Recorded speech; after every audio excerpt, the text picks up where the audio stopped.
red, I think. Uh, I'm looking in the box. There was no black cable. What do you mean there was no black? Did you There's plug anything in? the blue, red, white, yellow, Wait, what? maroon, Why did you puce. plug in all those cables? Are you Sound sure I adjuster needs a shouldn't black flip any of these cable. switches? There was Uh, no black cable. There was every other cable. CMC, did you already flip the switch? Wait, we're live. Okay, enough of this, right? Slide that box away.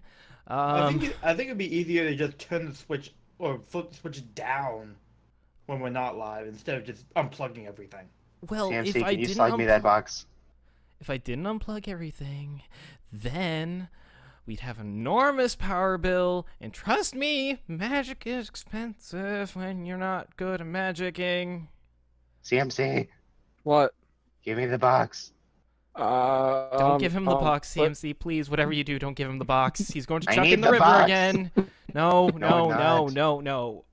Luigi, you go sit over there. I gave you a box like I just yesterday. need the bar in the box to hold up this leg. I'm tired of holding it. Here, have this book. Why are you trying to prop up a table when we're doing a live broadcast? Because I'm trying to get to the cable on the bot. Shh. Okay. Don't question me. Right. Okay. Hello, everyone, and welcome to the was supposed to be starting in a few minutes. Which yes, I know it's already late. I got that. we're just trying to. I was just trying to iron out some technical difficulties because. Right. Well, first off, introduction. Welcome to an Equestrian Flag Stop, the stream which happens on Monday nights before the Brony Show, because it is the pre-show to the Brony Show, and oh, don't touch that. Too bad. What am I not? What am I supposed to be touching then? Nothing, preferably. It's working right now, and we apparently are audible, so just stop touching everything, please. Fine. I'll go sit over here. I'm pretty sure the audio rate is way too high though. It's fine. I think it's Everything's good. working. Don't fix what ain't broke. It's gonna cost a lot of electricity. It's already in the budget. We have a budget? Fine. Surprisingly, no. The budget is the piggy bank. Fine then. Have you been going Then into my I'll do piggy it bank? Later. That's not.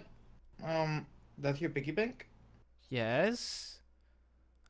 I Where was did under I get the it? desk, right?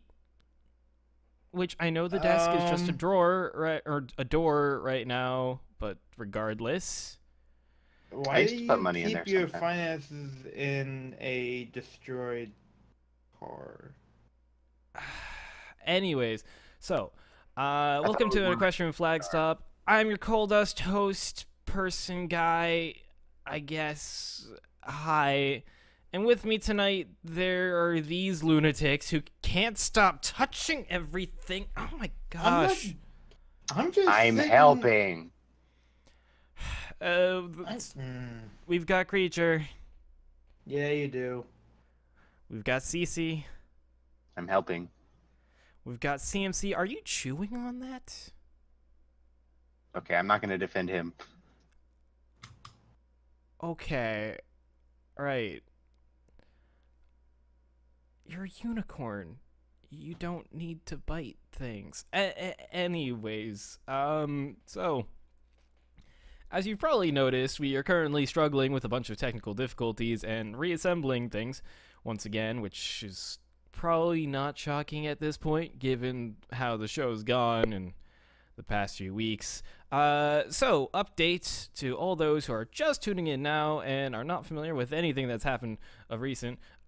So, we got a new passenger car. We are no longer in tents, which is great, because I hated being in tents. It wasn't really that great. I mean... I didn't sleep in the grass last night. Yay. Yes. Did you sleep in here? Well, in the corner. Okay. Why don't you sleep at home? On the couch. There is no it's just a bench. Well, it's a chair. But shut. Ugh. Okay. I put the blanket from the tent.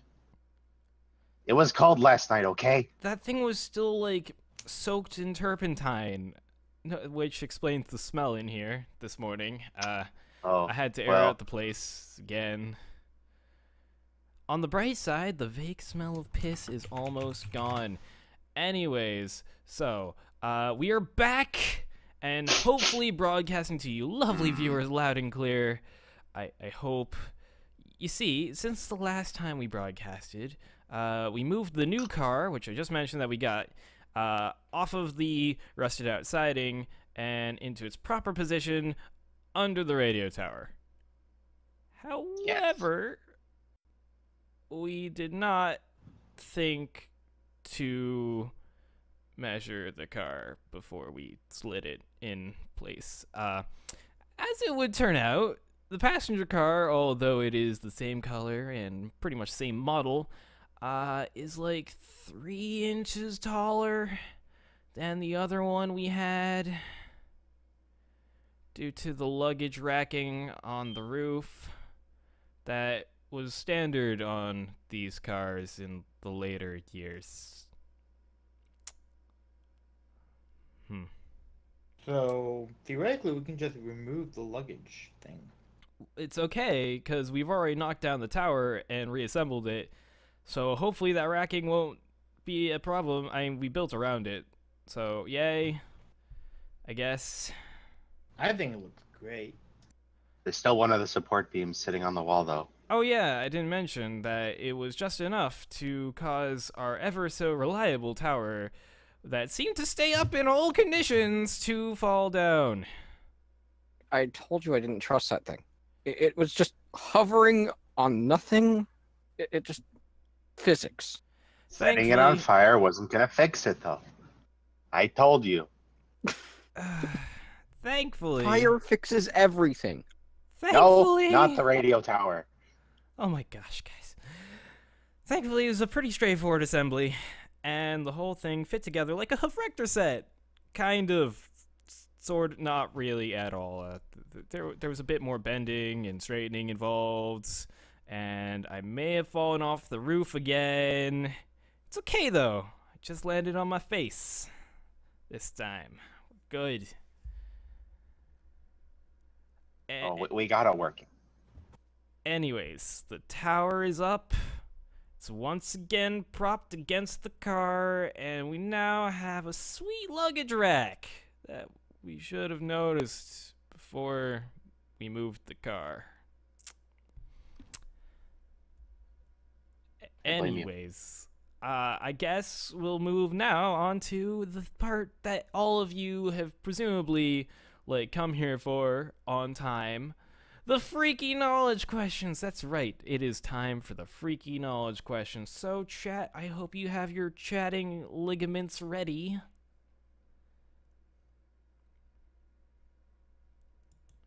Okay, I'm ready. Okay. Good. Good. Because now, it is time.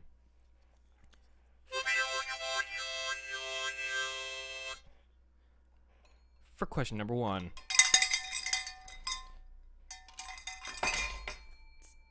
Perfect. Okay. In season 1, Ticketmaster episode. Wait, I mean, I read that wrong. Wait a second. In season 1, episode Ticketmaster, Twilight catches Fluttershy trying to get extra consideration for the extra ticket to the gala by cleaning her house, library thing. Anyways, she enlists the help of her animal friends. What was Angel Bunny doing to help? So that's your question. What was Angel Bunny doing to help Fluttershy when Fluttershy was, like, cleaning the house with, like, all of her animal friends? Dusting, no! That is a good guess, though. Share was muted. Back. Being the worst, Cece, yes. Dusting, no. Sorting books, Got no. I mean, being the worst is not entirely wrong, and those are all good guesses. Very good guesses. Do y'all not actually remember this one? I remember this one. Even without seeing the answer. I have to wonder, would a bunny know how to use the Dewey Decimal System or Pony Decimal System? Causing mischief? Surprisingly, no. Yeah. Has he shown Crazy, right? Has he shown any inclination that he knows how to read? Maybe. So? He was not sweeping. I can't remember. I could give a clue, but it would like give away the answer because it'd be like so. So simple. don't. Okay, I won't. It was not spring cleaning. Very good guesses, but no. And it was not Well, sweeping. I want to be on the leaderboard. Although now I just have Oh my God, sweep, stay here. sweep, Making Twilight food. I will give you that one. God damn it! I wasn't quick enough. Congratulations, Textalion, you got it. Making Twilight food. It's close enough. The 4.0 answer would have been making Twilight a salad. Is true. So, that means That's congratulations, everything. Textalion, you've got another point on the leaderboard, which I need to pull that up. There we go. The leaderboard.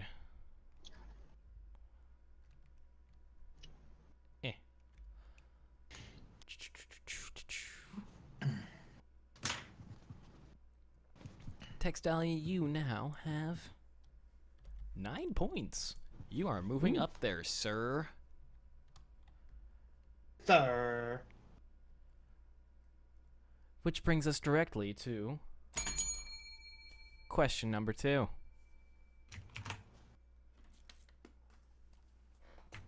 As I knock papers off my desk. Professionalism. So, without further ado, now, since this is, of course, question number 2, you're all expecting that this will be the one for all you ponies out there who are watching the most current episodes, and actually it's not. We put it in a different order today. Haha, jinx! Right. Got him. In Season 4 episode, Leap of Faith, Flim and Flam are pushing their newest product, piss in a jar. Well, it's not actually piss, but it's something else. The question is, what is the Flim Flam Brothers Miracle Curative Tonic made from? Beet leaves and apple juice. Yes, Textalion. Whoa. I didn't think it would be that easy. How the... Whoa. Damn! Also, I just tried to go... It works a lot better when you don't block the end of the kazoo. Yeah, it does. Glorious. How did he just... That fast? How? That was Well, scary. Because I put it in the chat, so... Well, I put Yes, the question in the chat. Beet leaves Yes, and but still, apple it juice. didn't even Like that... hesitate, really. I don't know. That was like... An immediate 4.0 answer, so... Yeah. Damn. You are scary good, Textalion. You're making me Legit scared. Legit impressed. Indeed. Snake oil. Yes. That's what it is. Snake oil. Snake oil? What? Okay. Snake coil. No, it was not snake oil. What about snake coil? Do you need a coil of a snake? That would That be sounds a coil of a dangerous. snake. That would be a slinky. Actually, I probably would not, because they would probably be coiled around me, and then I'd be dying, and that'd be horrible. I don't think I want that. Never mind. Breeding's overrated. Question number 3.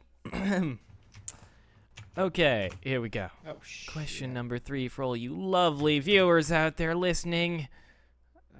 Am I being too pandery? I think I'm being too pandery. Yeah. Maybe. Right. Question number 3. In season You're 2, a panda. in season 2 episode, The Mysterious Mare Duel, Ponyville is falling apart, and Rainbow Dash is seen as the town hero. That is, until Mare Duel steps in and steals her thunder. The question, what was the first incident in which we saw Mare Duel spring into action? Not gonna lie, that was the first time I read that question. I think that was Creature. Was that you who made that one? Yes. Okay.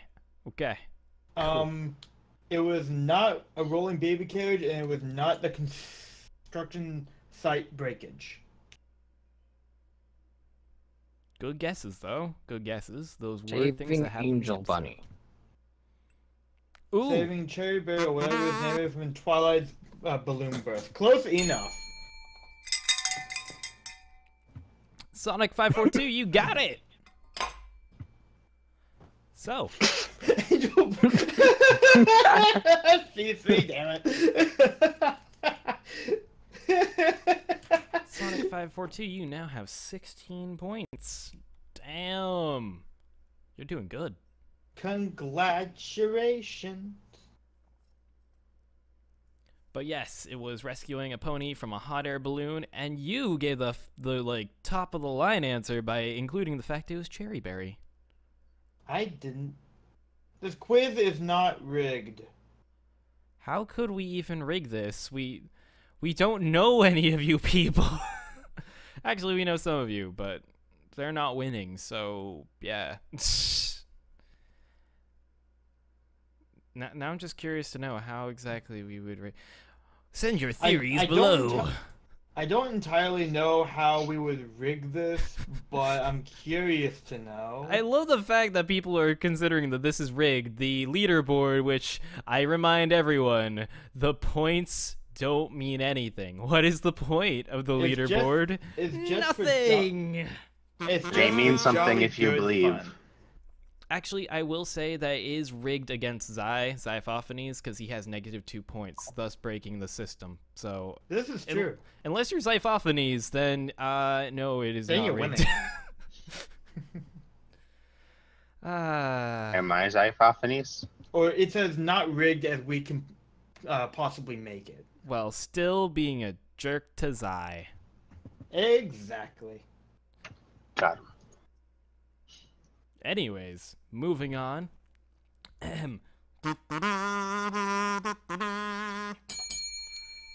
Question number 4, which, if you're, thinking, oh, well, I guess since it's question number 4, and given the past few weeks, it must be a visual question. And guess what? You're right, actually. It is a visual question. I didn't change that bit up. Nope. It is a visual question. Now, the question for you is, what episode is this from? This screenshot. Now, you see, Creature are very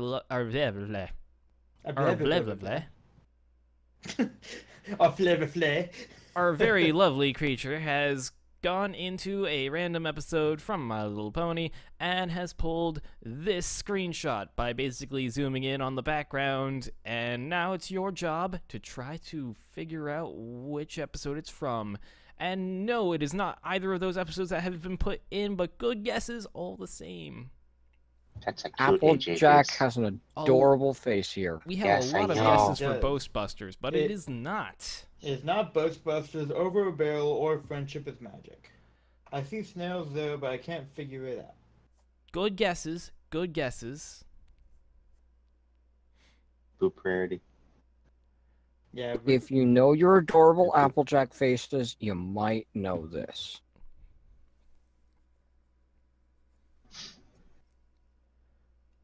It's kind of one of those process of elimination type questions. Yep. Or type situations. Or if you are really scary good at knowing your episodes of the series. Or if you're just really anal at looking at the background. Now, we've tried to make this as difficult as possible to burn time. I mean, to make sure everyone has a fair chance. Awesome Bunny is not Appaloosa's Most Wanted. Good guess, big giveaway is that they are not in Appaloosa. It does not look like anything like Appaloosa. It is not Showstoppers, but that's a good guess. But good guess. Crusaders of not the Lost Applebee's Mark, no, but still good guess. There is the young pony in the picture, so that's a good guess. I'll hand it to you there. Point of View Confidential? No. No. Good guess. Sweet and Elite? No. Call the Cutie? No.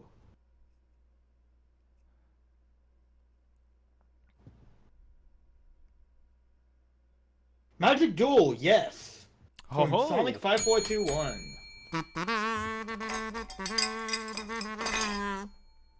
Oh, couple seconds short there.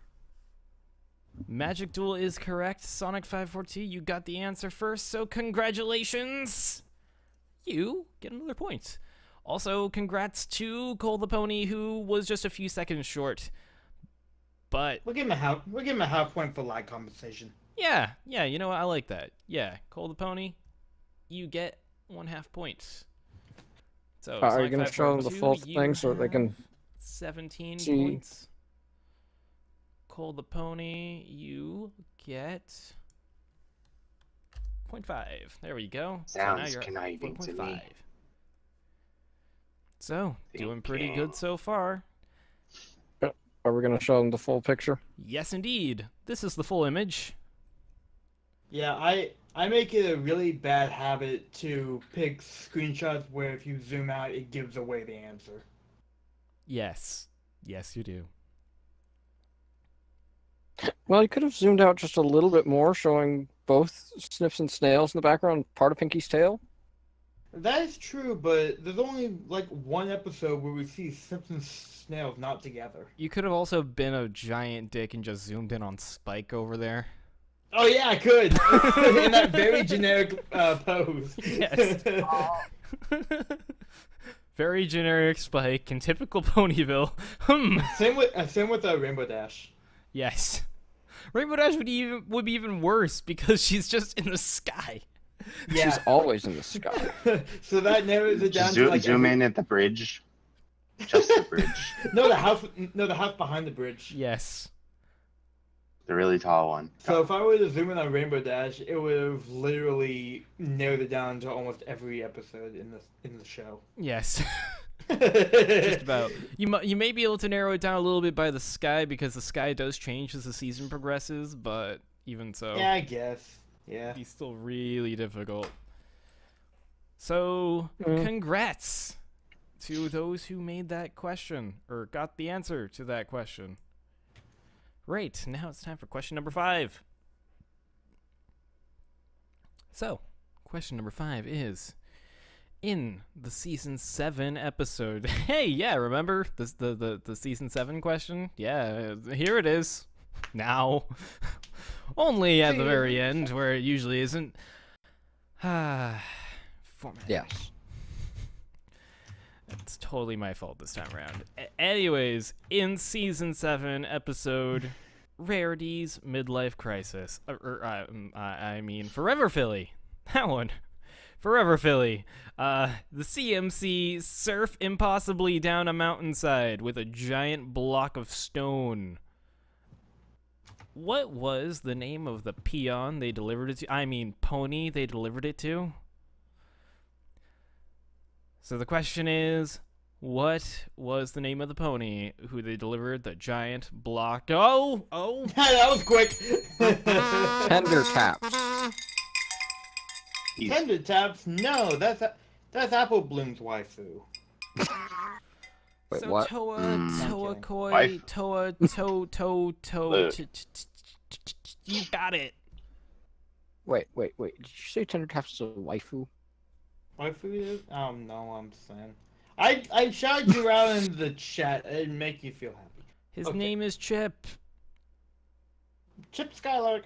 No, I don't know what that came from. And now everyone's begging for half points. No, that's... No, that was No. a significant amount of time difference. So Sorry. no half point this time. No half points. That was- not this one.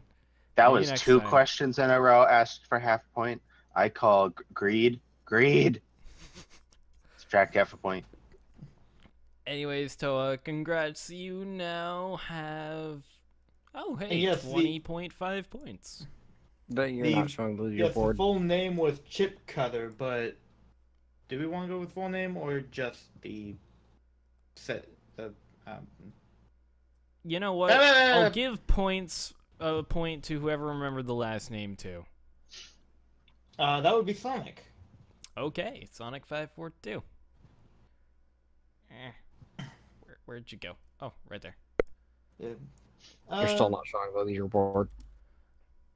And just because I'm feeling generous, roll the pony. Yes, you can have another half point. There you go. Don't expect this all the time, though. I'm not a nice pony. I'm not here to be generous all the time. I'm not Rarity. Rigged. Yes, because we would totally rig a competition to see who knows the most random pony knowledge. Who is the biggest nerd?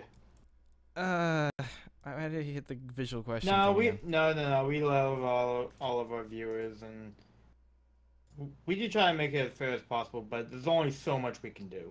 Yeah. Spam on Facebook? That's no fun. Maybe you should get off Facebook.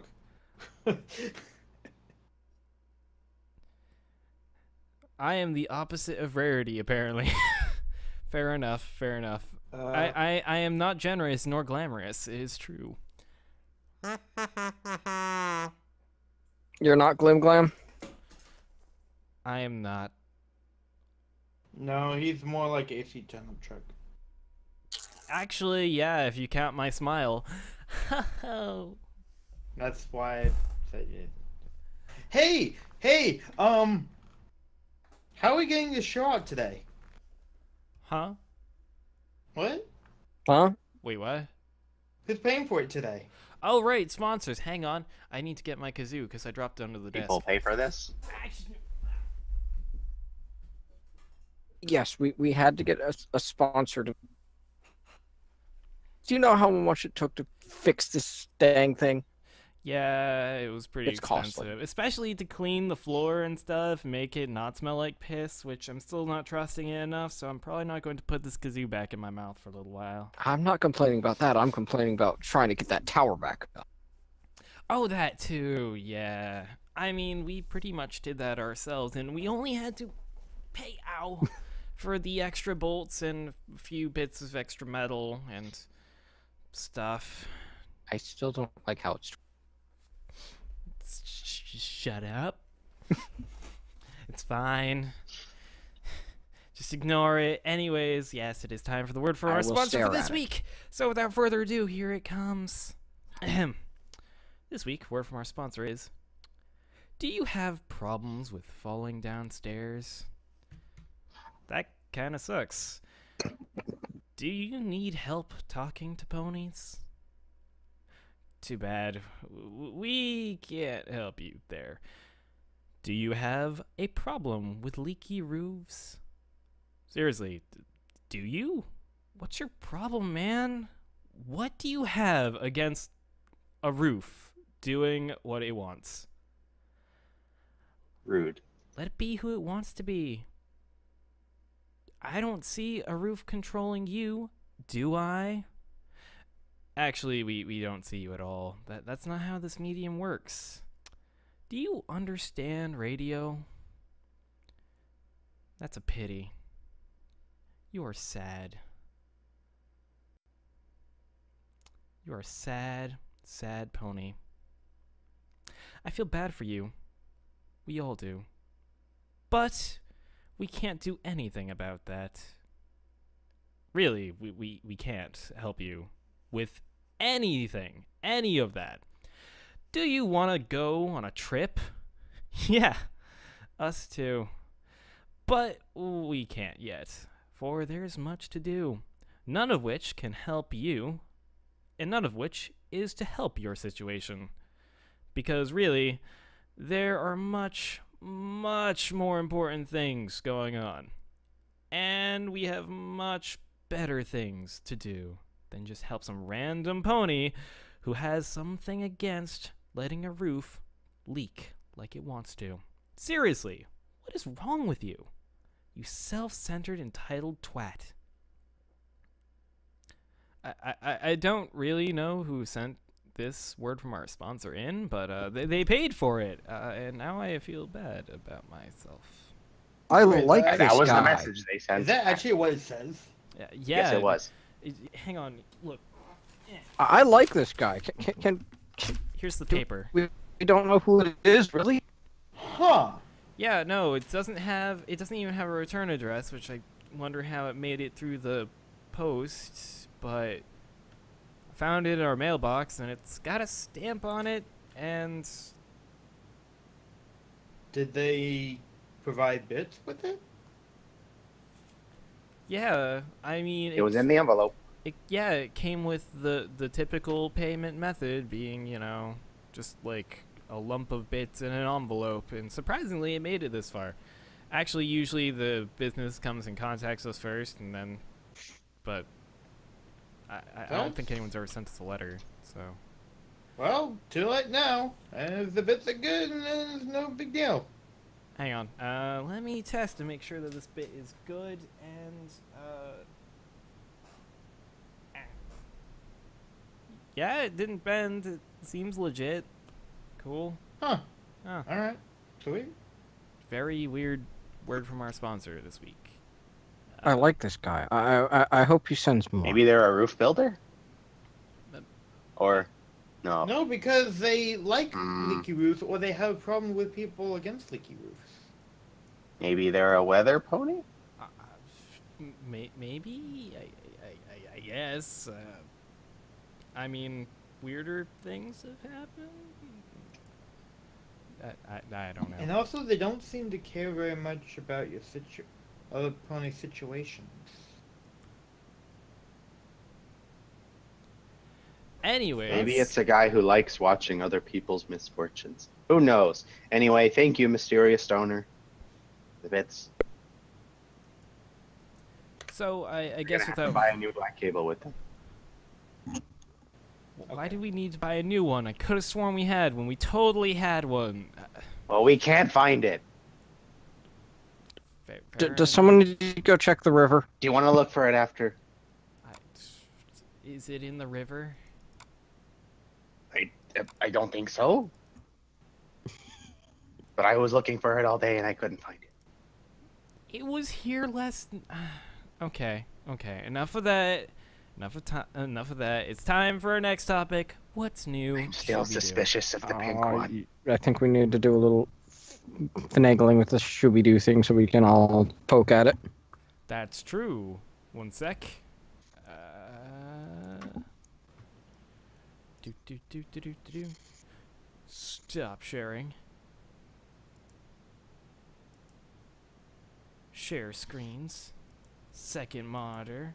Sharing screens. There we go. CC, do you need to go into this?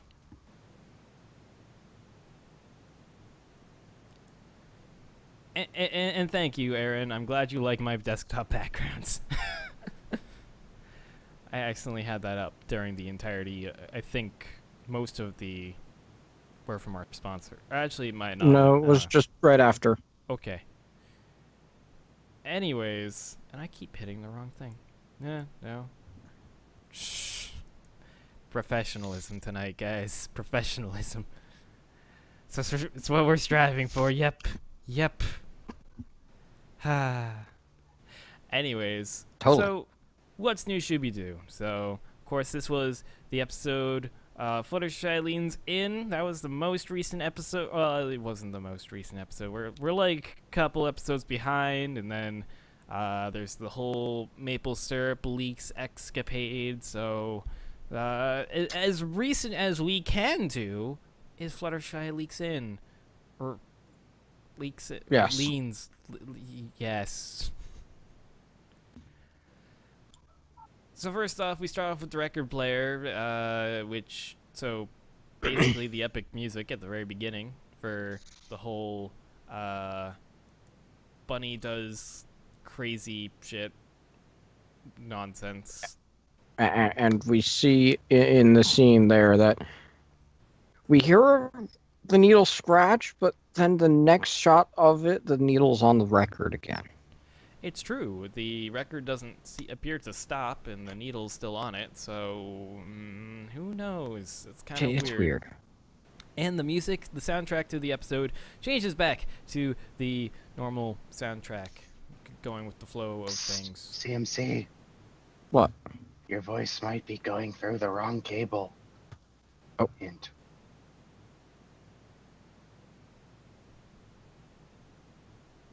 Quack, quack, quack.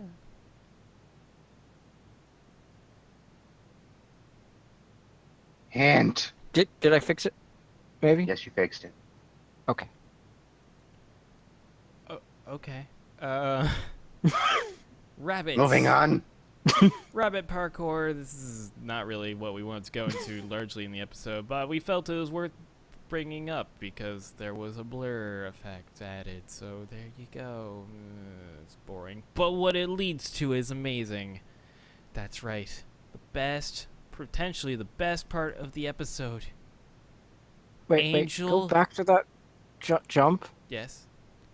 Oh, look at that. A lovely little thing along the ceiling.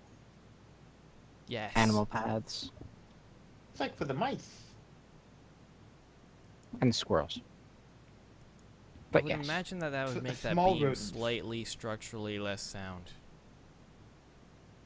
Who cares? Okay. So, yes. Anyways, Bunny Pain, finally, Angel gets hurt, and oh my god, it's beautiful. We get like shot after shot of this beautiful, beautiful pain. Get wrecked. Ah, Angel. yes. Bunny. He Piece of finally shit. got his comeuppance, and it is great. Seriously, look at the sadness on his face. Look at the pure pained look. It's like, oh my gosh. Oh, and it only gets better. With how red that foot is, Yes. all of his blood must be pooling to the foot. Yes. So much. All of it. glowing And his pain. brain is still functioning at full capacity. Oh my So, gosh. is that notable of something? Yeah, it is.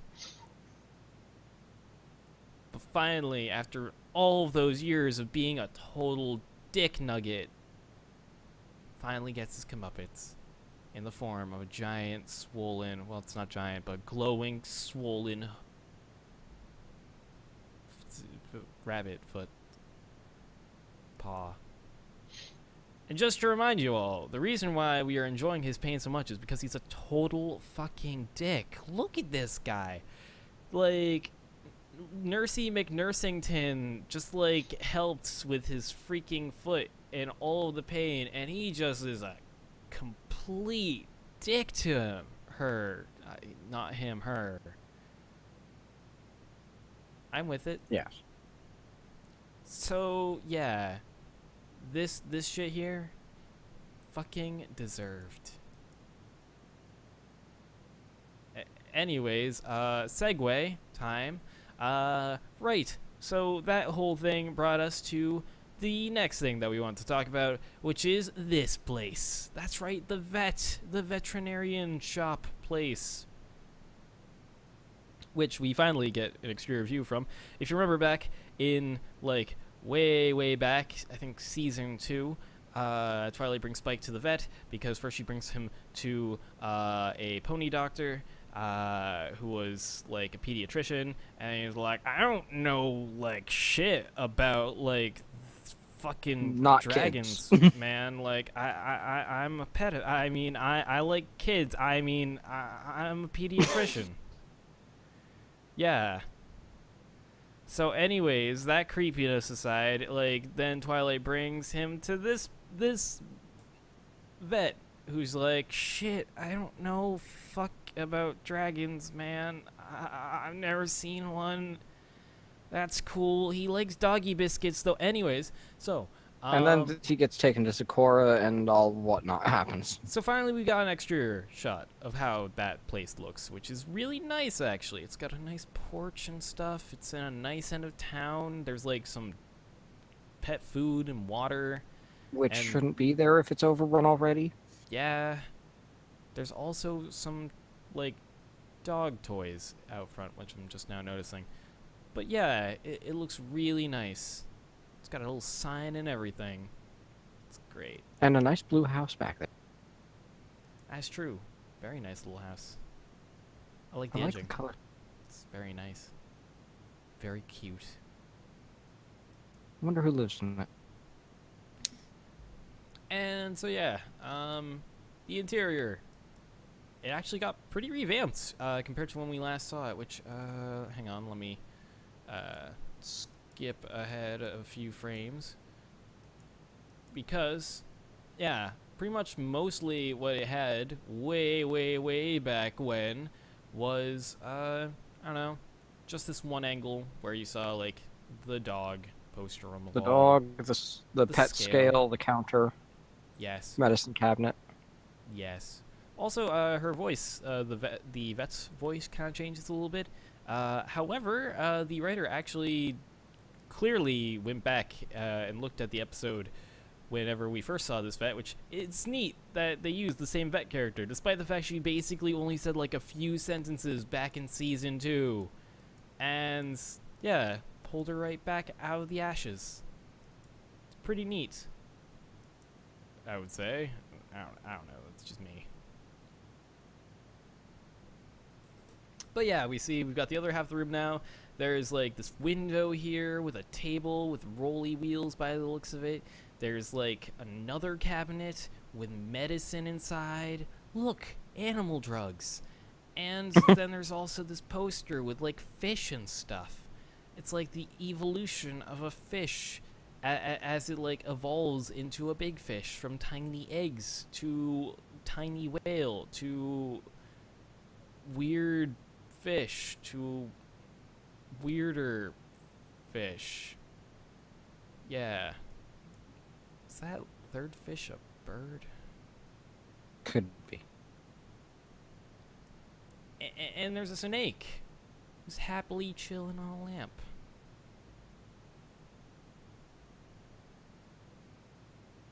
Yeah. And then he's not. Because, you know, continuity. It just disappears. It's great.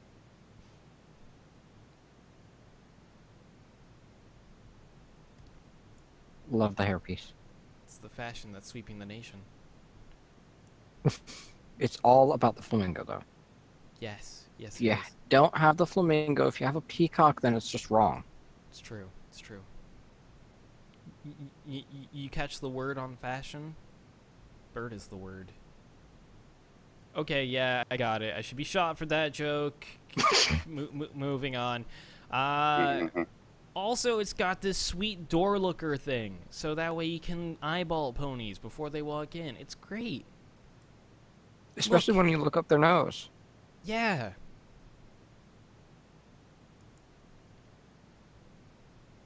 Oh, also there's a fish in a mug, which is somehow still alive. That's cool. I don't think that's how fish breathe. No, not really. I mean, there's a sink right there, right in the background. He could have like swam around in that. You know, that's one misshapen heart. Yeah. Happens. Is that a voodoo pin? Thinking. A Yes. voodoo pin on Winona? Sure. Thinking. Why not? So that is, once again, the same poster and sink and stuff that we saw back in Season 2. So it's nice to see that they just basically revamped everything. It's nice. I think the table moved since then. Yeah, I think so too. I like how the only two organs the dog has is a brain and a heart. And the only bones is a rib cage. And Yes. spine. Yes. You don't need Kidneys anything are overrated. more.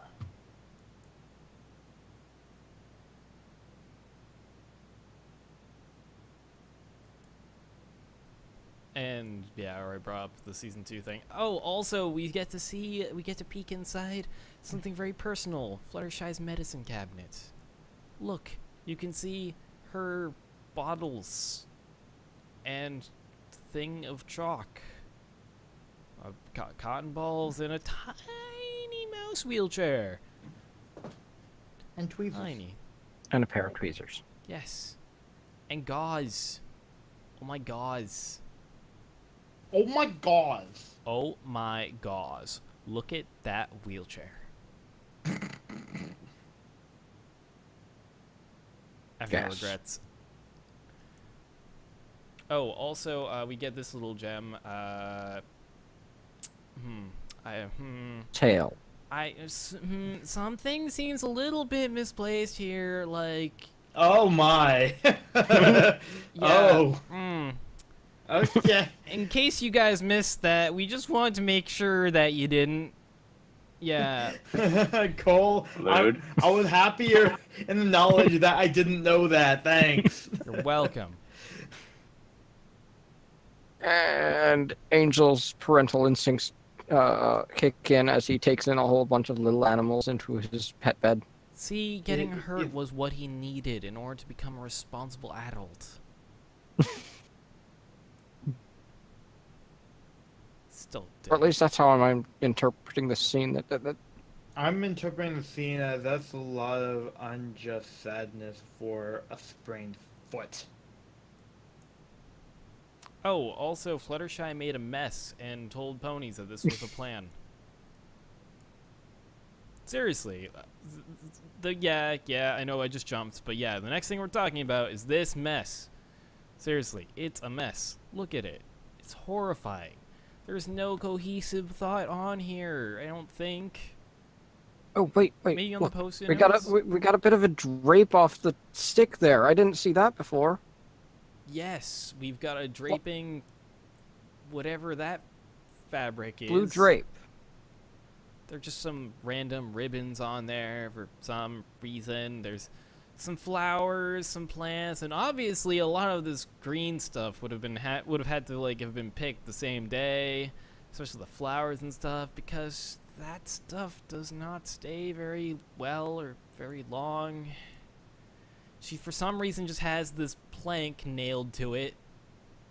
I don't know I why. Right would over probably top of guess picture. that was the material she wants to use. Perhaps. I don't know. It does not. I guess. Yeah, that makes sense. And then, what else do we have? We got a post-it note that shows that square, triangle, go up the triangle. Arrow says. Football? Really angry smile. I thought that was a football. That could work too. Flowers? I guess. Oh, also we get this, the actual important thing that shows the plan-ish, and it's down at the bottom, and there's a Plain. chunk of dirt. Moss. Moss and dirt. Interesting display. This kind of looks like a school project you'd expect to see at a science fair. I don't think I it would like have it. gotten a high grade, but cool. Oh, and then also we got these narcs. Stare. And they're as confused as I am as to how this is supposed to make plan happen, but cool, I guess. Oh, and then Fluttershy made this really cute face, and there's nothing to go into it. It's just really cute, so I decided to pull it. Face. And bad touch. Oh, that's. Yeah, that's. I don't know. And then we pulled out the colored pencils, or those And- crayons. Crayons, colored pencils, I don't know. I mean, she's an adult pony. Presumably, that's- she wants pencils. That seemed more like color pencil. Also, she's not a unicorn, so I doubt the taste of crayon's very good. But then again, Pinkie Pie is colored with crayons anyways, so who am I to judge? And Shirley writes on the chalkboard with chalk with her mouth. And Earth Pony parents changed diapers. I'm sure with they've their mouth. adapted the writing utensils for the Earths. They're the flavored chalk. Oh, of by course. the way, just a thing that I want to make clear. Drawings are now canon as far as like architectural drawings, blueprints. That shit's canon, yo. That's right. That is sick. Although I one want thing to know what that's, the rest of the angles are. I don't know. It's a zoom in. Maybe it's on a different perspective sheet or something. I don't know. Maybe he can only fit so much. Although usually there are multiple perspectives Well, on a actually, single sheet. is it fully unfurled there? It doesn't look like it. Doesn't look like it, no. But It's not fully unfurled, but there wouldn't be enough paper there with the rest of the furl to actually hold anything substantial. although one thing that is definitely not as cool as like the fact that technical drawings exist, this guy is a lazy douchebag because he's just reusing drawings he already had. Seriously. Yeah. It's like, dude, Doesn't even want to try. just because you have a standard design does not mean that you should apply it everywhere because you're lazy. Yes, that is totally what they did in the United States during the 50s with houses, but shut up. We This might is want to move a different. little faster. And what they You're do in right. Florida. They do it So- all over the place. Typical Ponyville construction quality here. Look, those verticals are just wrong. I mean, look at the one right behind the guy with the yellow hat here. That is at a definite angle, while the one that the other two are holding up is more vertical. In fairness, most of the ponies that they have working on these things are earth ponies, which I imagine is very hard for them to swing a hammer. And look at this guy's angle. Oh my gosh, this was a bad screenshot. Never mind. Don't focus on it. I'm bad at my job. again. all of the houses in the show themselves don't look perfectly angular. They're kind of jumpy and you know They exaggerated. kind of like Doctor Who. That's the design. No, not Yeah. Doctor Who, but Doctor Seuss-esque. It's Doctor Gothic. Who-esque. And then The Doctor then we have- Seuss-esque. angry almost boop. Double angry almost boop. It was Like close. the German This was Baltic. this is the closest we got to a boop this episode. You better Also- enjoy it. Also, one derp. Smack. And then we see that this is exactly like Ponyville construction. The quality is exactly the same. All it takes is one bear, and all of a sudden the entire freaking structure goes down. I hope they don't pay much for construction in this universe. Because, oh I man. blame the giraffe. So anyways, after this shit, Fluttershy pulls back, and oh my gosh, it's a bit more of a cohesive thing. It's not covered in shit. It's cleaned up a bit. Good show. You The edited. moss is gone. Good for you. Also, And freaking cute. Lola is amazing. Yes. the Lola Fluttershy ship is just strong this episode, but it's so subtext. We can put it in a nice race course right there. Right there. Yes, right on the green ribbon. That is actually what she says and points at. Yeah. And everyone else wants stuff in the The sky. ribbon represents grass. And somehow this map made this happen. So that's cool, I Oof. guess. And it's finished. It looks nice-ish. Although one thing I will note, that fish is still in a mug. That's... Get a better close shot of that. Yes, I Yeah, do. there. Why is he still... I guess he likes it in there. Yeah. And He's secretly a really deformed hermit crab. then we ship. We ship the snakes. And then shipping. Lewd. 10 out of 10. That's a ship right there. Isn't there? Oh, Oh, also, yeah. a thing that I forgot to order properly. But Snake, this is where we get to see where, well, this was actually a tie-in with the comics, as everyone's probably expressed. But yeah, Snake guy here. Rupert. Yes, Rupert. He's got a bow tie. He's so adorable. Look at him. And so classy. Don't you wish you had a snake like this to just, like, serve your guests? Snack. Guy is Snack. a freaking boss. Look at that professional look on his face. He knows Snack. what he's doing. And yes, he appears in the comic too. And also, so does a very injured Angel Bunny. Feast in the fact that he is injured. Just do. Anyways, Canon confirmed. So that's it for What's New Shooby-Doo. So we hope you enjoyed that. Now it's time for us to look at the other two ships that I wanted to bring up. Shipping.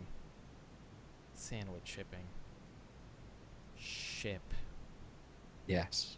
Inject all the shipping into your mind. Those loops on the mark clearly refer to bondage. And the bunny approves of this ship. Bunny approves of this ship.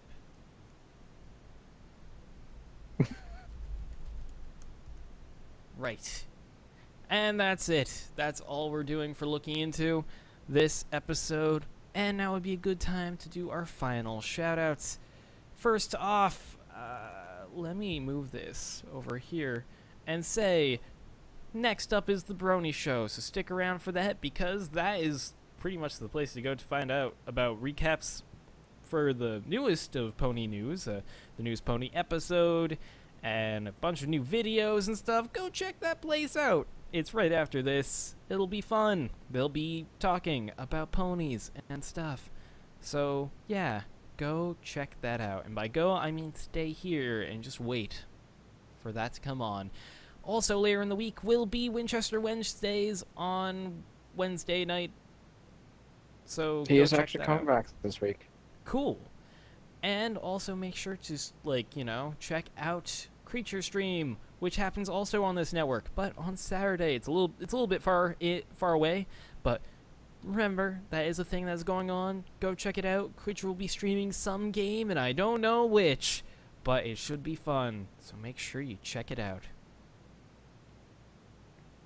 Anyways, so that's it for us. Stay tuned for the Brony Show, which I've already said, but I felt like saying again anyways. Good night. A big problem to me. Just, I mean, yeah, I can understand. Yeah, you want to Good. celebrate your Monster Hunter is pretty good. Yeah, Monster Hunter is pretty good. The history is awesome, but I mean, when you are literally releasing the Ultimate Capcom Fighting Super Ultimate Climax Collection reissue Part 3, you basically have released the same exact game 200 times just to try to get a few more dollars out of it. You mean Ultimate Marvel vs. Capcom? 3? No. Well, that one's that's annoying and a whole other thing. No. I'm talking more.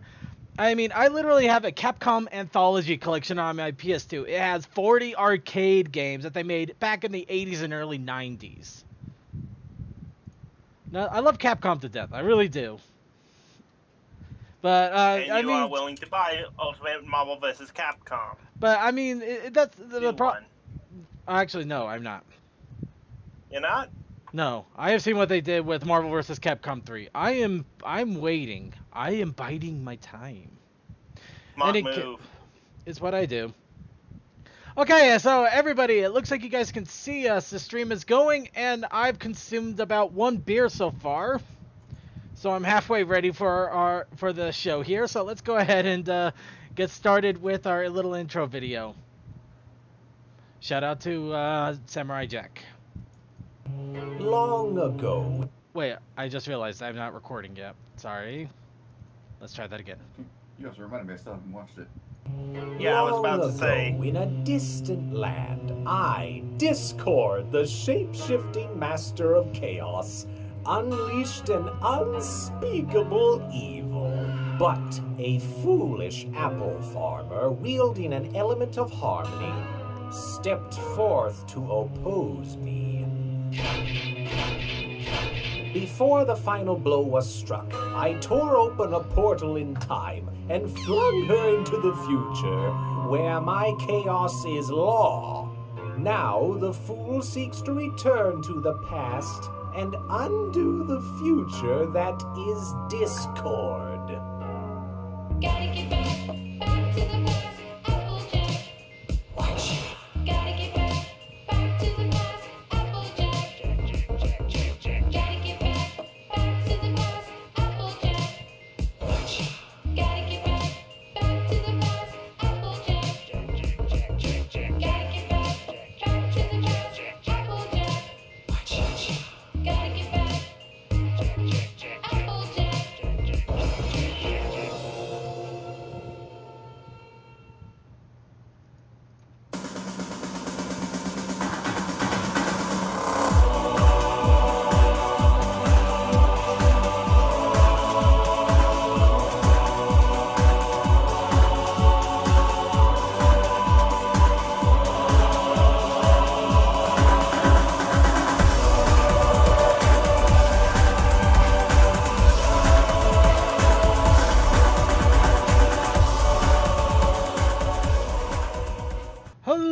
everybody, Circuit Main here, and this is the Brony Show, episode 261. I am, of course, joined by our wonderful co-host here, Blank Mind. Hello. And we're also joined by the Sensei would have been better, yes. Sensei of the Otaku Ascended, Suki. Yo, and real quick, did anybody else feel like that listening to that version of the Samurai Jack theme that it was like Sesame Street was doing it? Yeah, I know, right? A little bit, but I'm also like, is that not going into the heavy rap? Well, they're kind of going into light rap, but they couldn't emulate it too much, or else, YouTube and they're fun. Yeah, but it totally sounded like somebody pulled the voice actor for Elmo and just told him to sing. Yeah, the only unfortunate thing is I really wish I could have got that in our actual rotation of videos for the end part of the show, but there's actually a setting on that particular video that doesn't allow it to be embedded, so that was the best and only way to really show it. Which, by the way, hey, let's all agree, we at least have a decent ending to Samurai Jack. No. We'll just say it has a decent ending and leave it as that. We are not spoiling at this point. It's 2 days old. We gotta leave it alone. I'm not spoiling it. I just said we got an ending. Exactly. We have been wanting an end to that series for 10 years. Okay then, we got that. But we're here about ponies. Well, ponies and pony accessories. Of course, that is also why we're joined by Toakoi. Oh. And Silent Blast was here with us. Unfortunately, it looks like he might have had a bit of a systems issue, so hopefully he will be joining us here momentarily. Before Also, that, show notes. right? Sorry, I'm getting right to. Okay, I kind of dropped the ball a little bit here. I am going to apologize. It's been one heck of a day. It really has. I did manage to get the show notes together for more or less, and I was trying to get things set up. I got almost everything set up, and then I forgot things, including apparently getting the show note link out to start. So, admittedly, I'm going to be flying by the seat of my pants a little bit here.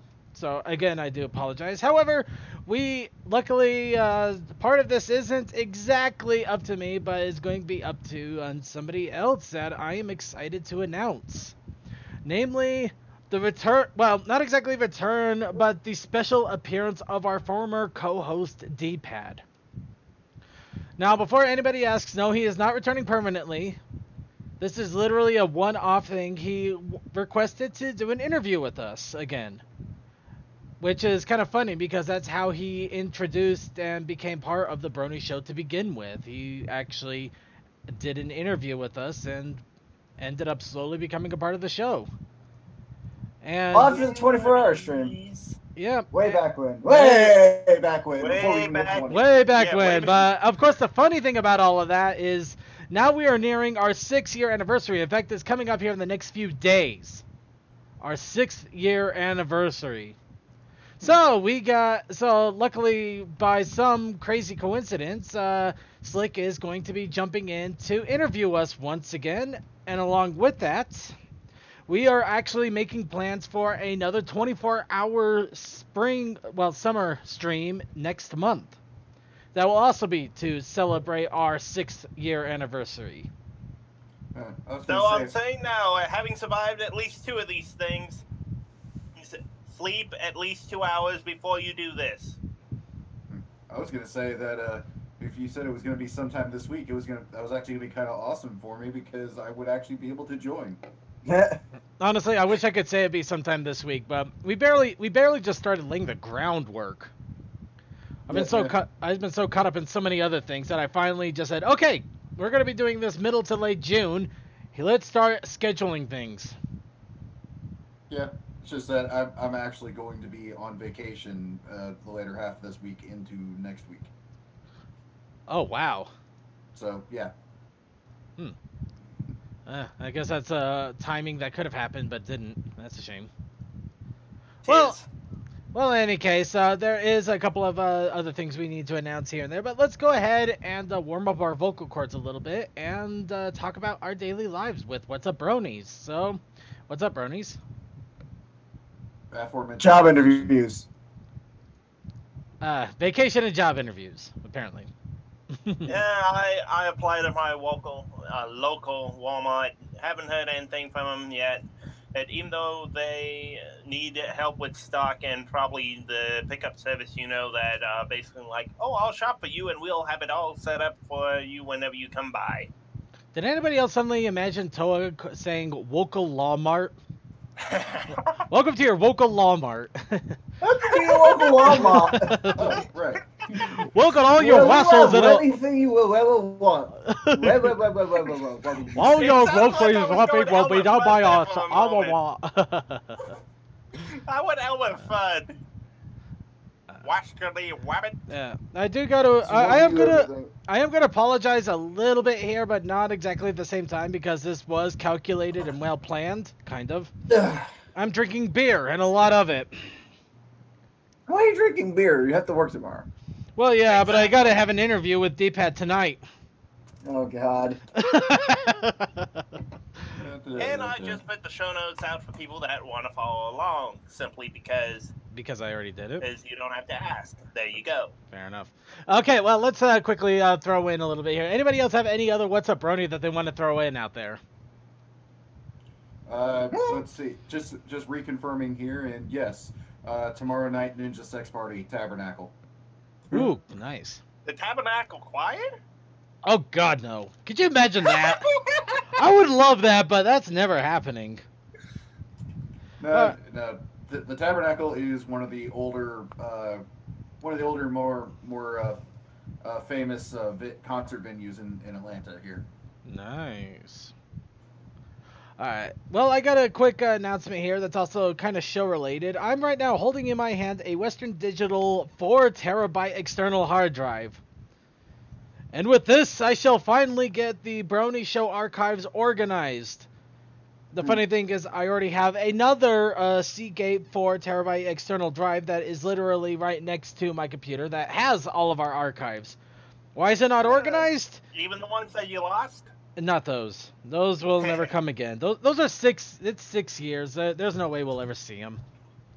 You never know. They've found older stuff. True, but I don't know. I just haven't seen any luck with that. But with this though, the reason is I actually almost filled up the entirety of the other 4 terabyte external drive just getting everything collected into a backup storage, let alone organizing it. Not exactly a smart move on my part, and I'm sure there's more than a few duplicates of everything on the drive, so yeah, something I gotta work on. But yeah, archives are going to be worked on quite religiously here soon, which is going to be nice. Getting things sorted out once again and try to have things in the stuff. Things and stuff and things and places. Yeah. But yeah. So there's really not much else in the way of show news here. Interview will be in about 10 minutes, so why don't we go ahead and jump right into the news, or at least what news we decided you should know about. Because we love you enough to filter through and grab the awesome stuff that I think is worth it. Of course, we gotta get into our little news window, and we're gonna start off with a blind bag set based off of the movie is going to be coming out here soon from Entertainment Earth. And the other, get some water. The other funny thing about this is not only is there one based on the movie, there's also another one based off Generation 1. Apparently, they're going back to Generation 1 for blind bag filler at this point. Actually, that makes sense, simply because how many previous generations can you just do as blind bags that people will go, oh, I know this pony. I like this pony. I want this pony. Dude, it's not a generational thing. This is literally the 18th set they've ever done with blind bags. No, the reason they're doing this is nostalgic purposes. Everybody remembers Generation 1. Some people remember a lot of people remember Generation 4. Yeah. Some people recognize Generation 2, and most people ignore Generation 3 like they'll be caught on fire if they don't. Unless you're me and you're streaming it every Saturday. And that's the literal definition of playing with fire. But Wait, yeah, did I cut out so there? Sorry. Sorry. I just Nope. wanted to make sure I didn't cut out. Okay. no, you didn't cut out. You're good. Okay. Yeah. Right. But I'll be perfectly honest. Gen 3, going back through it, and I mean it was. I mean it's not horrendous. Well, the animation is really the only thing that's really messed up, but the stories are okay. I mean it's basic. It's. I think we put it best on this past Saturday. It's all safe, essentially. Like it's just really safe. Is it Anyway. safe? Is it safe? Yes. It's very safe. I just want some smokes. Oh, you got it! You got the actual line I was shooting for. Okay, so a little nostalgia aside, yeah. But enough ragging on about the past, let's go on with the future. Starting off with the ultimate guide, all the fun facts and magic of My Little Pony has a cover now. This is going to be, apparently, from their description on Amazon, welcome to the definitive. Thank you. Definitive. Thank you, my brain-addled brain. Welcome to the definitive official guide of the magical world of Equestria. Get the lowdown on all your favorite ponies, experience life in Ponyville, tour Canterlot and beyond, discover key myths and legends, and read about the most exciting adventures of Twilight Sparkle and her friends with fun facts, best-kept secrets, montages, quotes, and much more. This is the only companion you will ever need in this amazing world of magic, friendship, and fun. Features a sparkling holographic foil cover, a must-have gift for My Little Pony fans of any age. I'm glad that they're going with this. I'm glad they at least did the any age part. I really am. But yeah, the book is kind of interesting, though. I have to admit, it does sound awesome and authoritative, except for the fact that it'll probably be outdated by next season easily. And Like unfortunately, 3 times over. yeah, and unfortunately, the only link we have for the actual price is in Britain, so it's set at 10 British pounds. Whether that means it'll translate over that much when it comes over to America, or if and when, of course. Let's see. They're saying it's about 10 British pounds. I think that's I'm trying to think the exchange rate. It's either 15 or 20 right now, I would assume. Yeah, I don't think they quite recovered yet, especially since I think they're starting the whole Brexit thing at this point. Of course, we could also just bring up the US version of this, and no, it's not there. Ooh, apparently, though, there's a Christmas stocking. Okay, I'm going to leave that one alone. Anyway, yeah, so $12.98 US dollar. Wow, really? Oh, geez. I thought they at least recovered a little bit more. Huh. Anyway, so there's that. Now, who wants My Little Pony fidget spinners? No. Too bad. We have them. Joy Game, My Little Pony hand try fidget toy spinner stress reducer autism age. Holy shit! I'm sorry, but here is the literal definition that they have for this on Amazon. Joy Game, My Little Pony, hand try fidget spinner toy stress reducer autism ADHD puzzle focus toys white. What the? The last one got me! The last one got me! That's the What? Okay, but by the way, I'm just gonna tell you this right now.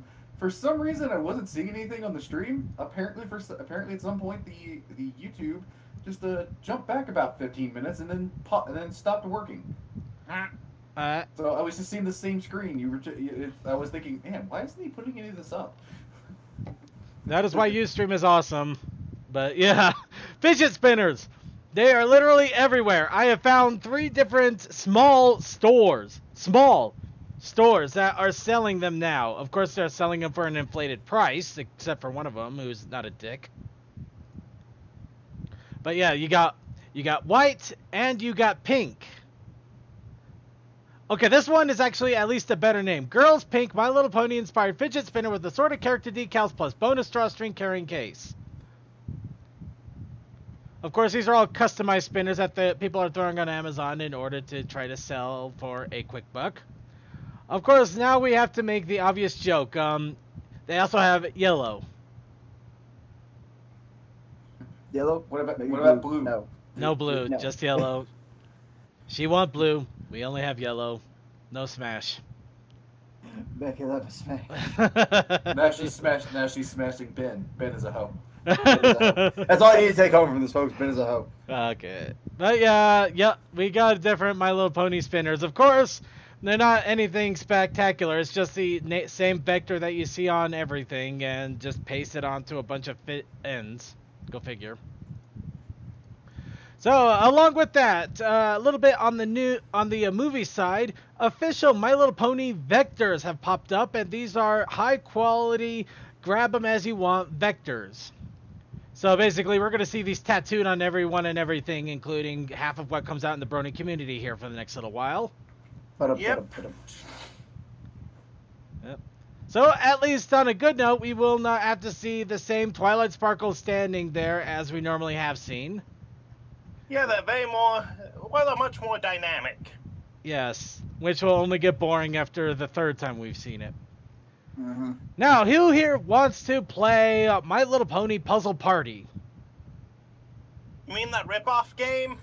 Exactly. Well, too bad. Well, unless it's still there by some luck. But, at this point, the game is set to be removed as the Puzzle Party case has been settled, and they pretty much admitted, yeah, this is a ripoff. Which is kind of sucky considering that they actually got the license to do a good franchise. No, I mean, somebody got the license, and unfortunately, they botched it royally. Yeah. Basically, Backflip Studios was actually the one that created the game, and they completely and utterly ripped off Puzzle Box, apparently. Or Toy Blast. Oh, Toy Blast. Toy Blast. Yeah, Yes. it's funny because I got the pony one, and then because of this whole thing, I ended up downloading Toy Blast. Go figure. Well, I luckily got the pony one, so as long as I never delete it off my phone, I will have it forever. But yeah, if you don't get it, you never will. Yeah, and it's I don't know, because I mean from what I remember of it, they really weren't updating it that much anyway.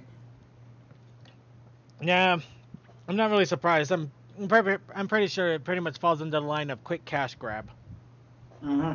Yeah, I'm sure what happened is they got the licensing rights, they got the money to do it, and then they just pretty much they weren't doing anything, and then finally were like, oh shit, we have to actually do something, otherwise we're gonna be a huge shit. I want to think that, but I also think that there's just that one guy's like, yeah, I could totally make a game. Just get the money, man. I could do it. Oh shit, they got the money. Oh, quickly, here's a game. This one's awesome, and you can put ponies on it too. No, it's not copyrighted. Dude, are you sick? Tell me I'm wrong. Tell me I'm wrong. Not. Okay. No, really, tell me I'm wrong. I don't want to be right on this. It makes me You sad. are right, Pony, unfortunately, no, I'm pretty it's sure. not like Tetris. If anything, it's a match 3, if I recall right.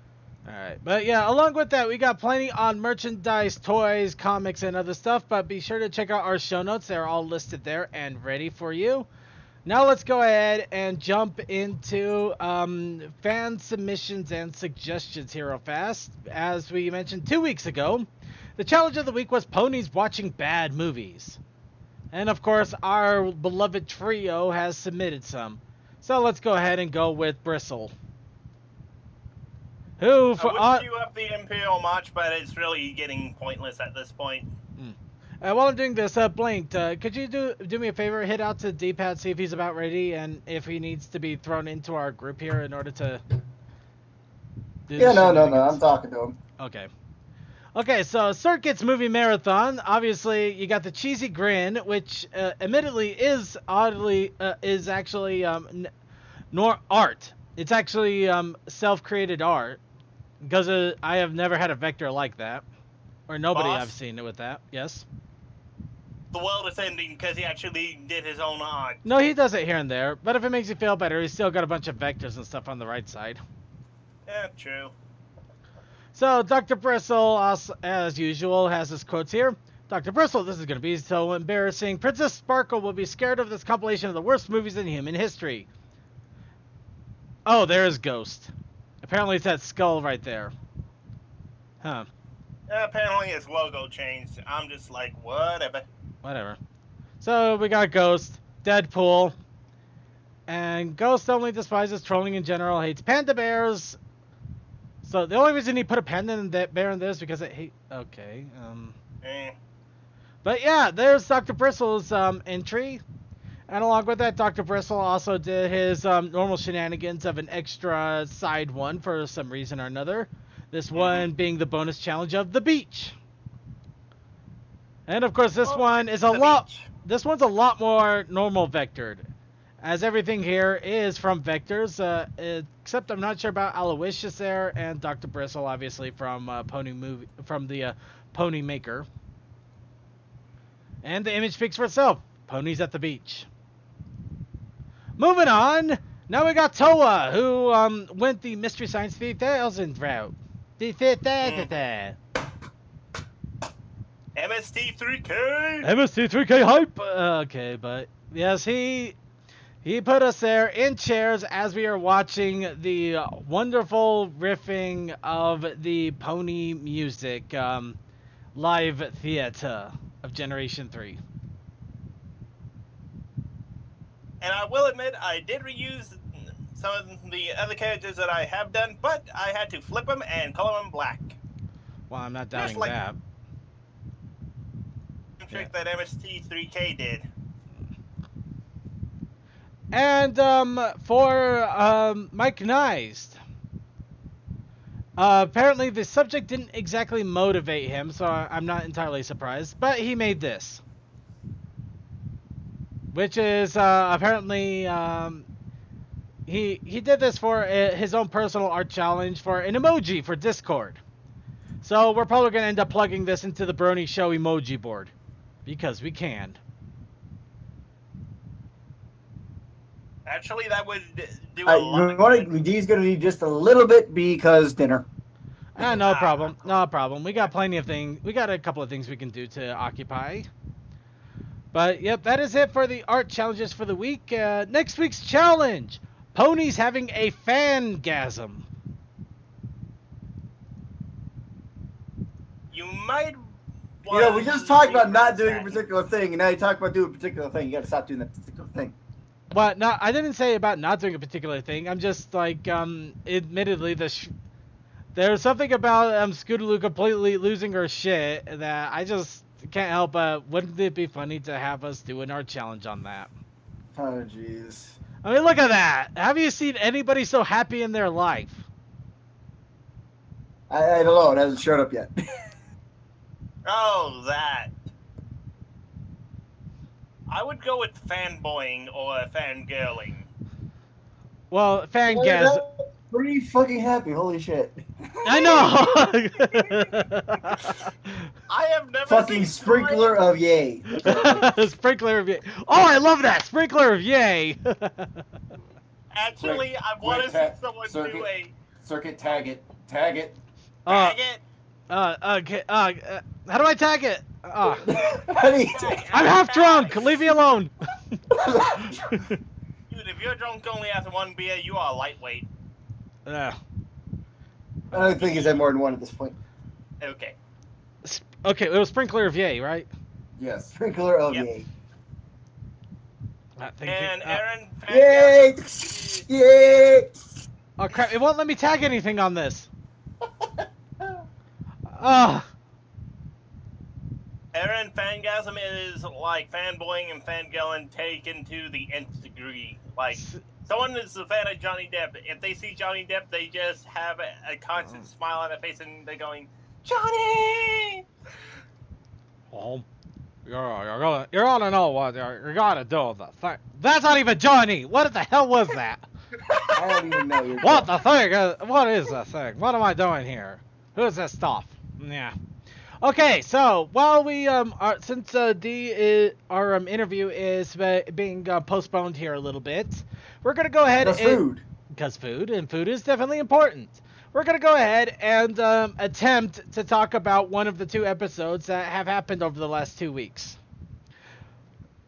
Of course, this being Forever Philly with Sweetie Belle and Rarity. Honestly, Sorry, please this bear with me here. I'm literally trying to fly through this as best I can.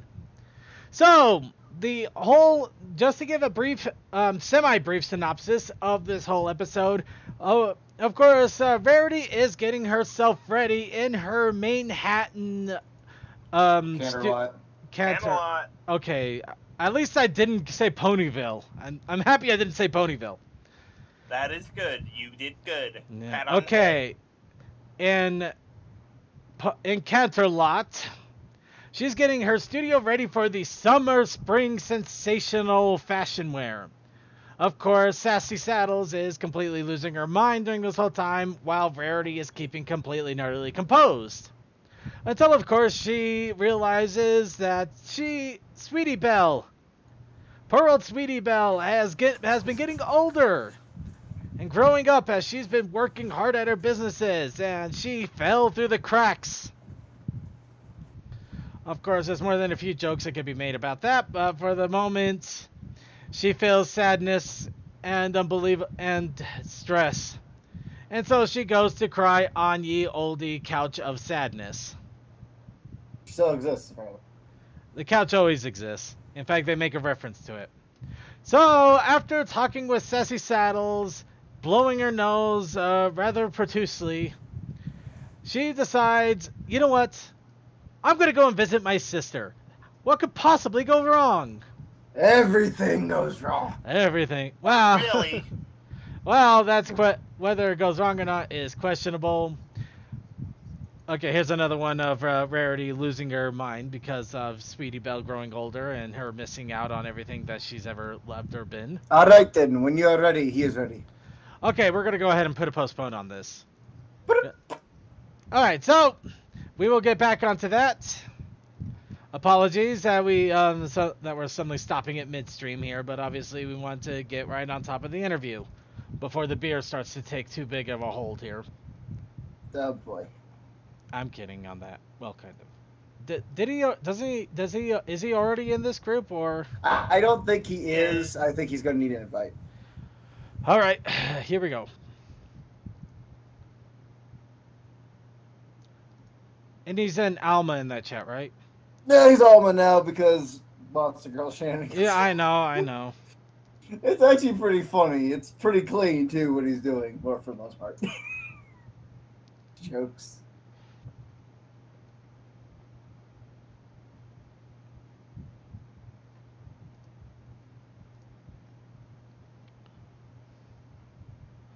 Okay. Okay, I sent him an invite. Hopefully he catches that. Oh, right.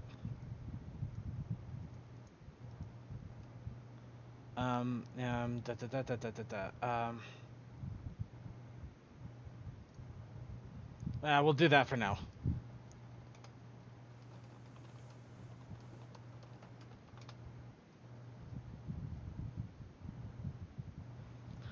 Okay, so obviously we haven't done too many interviews with Discord here, so we're still working out the kinks. Oh.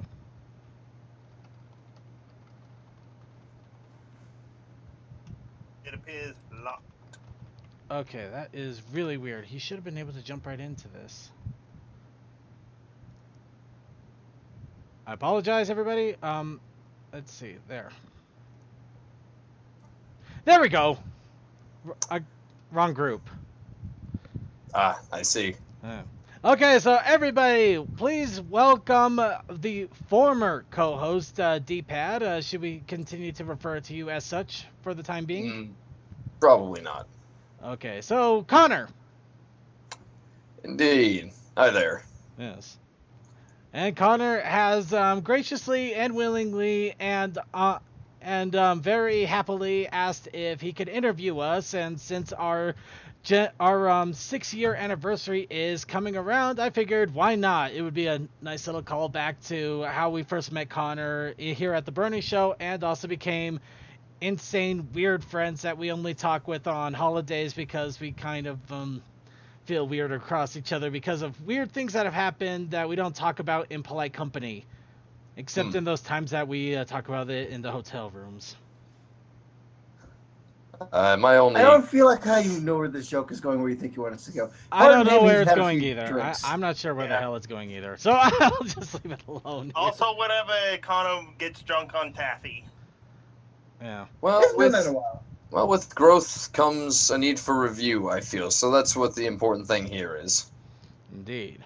Well, there's no better way than to just get better place or way to get started than to just jump right in. So let's just jump right in. All right then. So it's been nearly 6 years, even longer since the fandom itself started. I do believe that was back in 2011, if I recall. But it Little- did start in little 11, but we did start after the fandom. No, I know developed. we started after the fact, No, but the fandom started in, I think, at least late 2010, early 2011. early Yeah, 2011. All right then. yeah, pretty much. So then, nearly 6 years of the fandom, and about as long for the show. So, take me back to it a bit. What started this? No need to go into any significant detail, but what brought about the need for the Brony Show podcast? Well, the need at the moment was that the fandom was actually in its early infancies. Of course, season 1 had recently ended. It was starting to steamroll into a bigger fandom than it was. It wasn't in its heyday yet. It was kind of like the golden age of comics, where things are just getting more and more ramped up. More people are jumping in. Things are starting to get really crazy. And then season 1 is over. We have no idea what in the world's going to happen at this point. We don't know if there's going to be a season 2. We don't know if there's going to be a 3, a 4, a 5, or 6, or if anything else. If this is going to be it. If that's going to be all over. Along with that, I made a whole lot of friends with the Brony community. I was involved in a few different communities myself. I was part of Pony-chan, doing a few serial threads that a lot of people admired and went to part of. I was in Brony State, participating in their chats while they did their movie nights, which are still going on to this day, so it is really surprising how much some of the older stuff is still going on too. But getting back on track here. There was just so much that I enjoyed about the community that I didn't want it to just kind of vanish in a puff of smoke like so many other things have done that I've gotten involved with. Either due to the fact that I've gotten lazy and just decided to go do something else, or it just simply died because there wasn't anything left to explore or discover, or just really weird things happened to kind of So kill it. then, with that being said, do you think that your input with the podcast contributed toward the the growth of the fandom? I honestly I would love to say yes. I would love to. I don't think it did. No.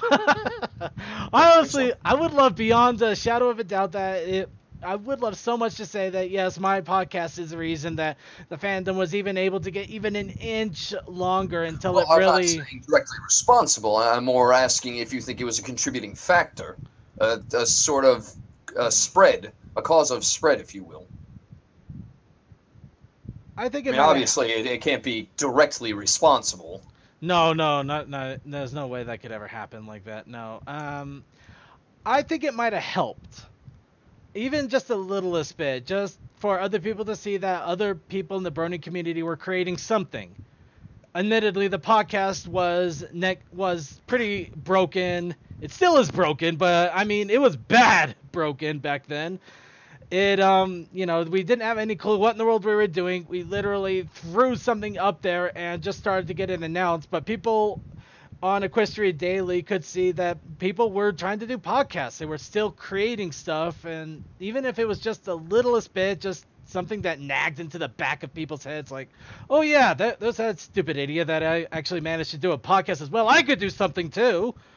Maybe even the littlest bit kind of helped just steamroll things even a little bit more to help the community grow, even just the littlest bit.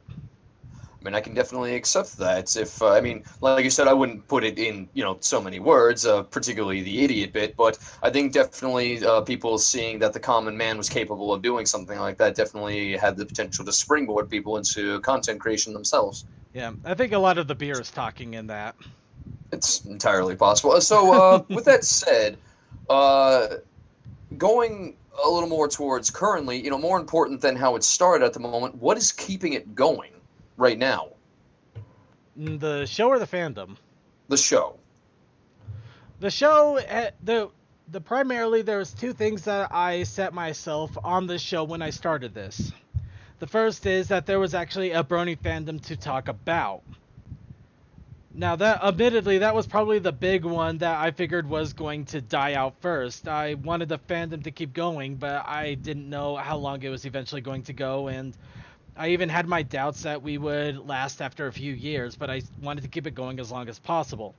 The other thing is my enjoyment of the show.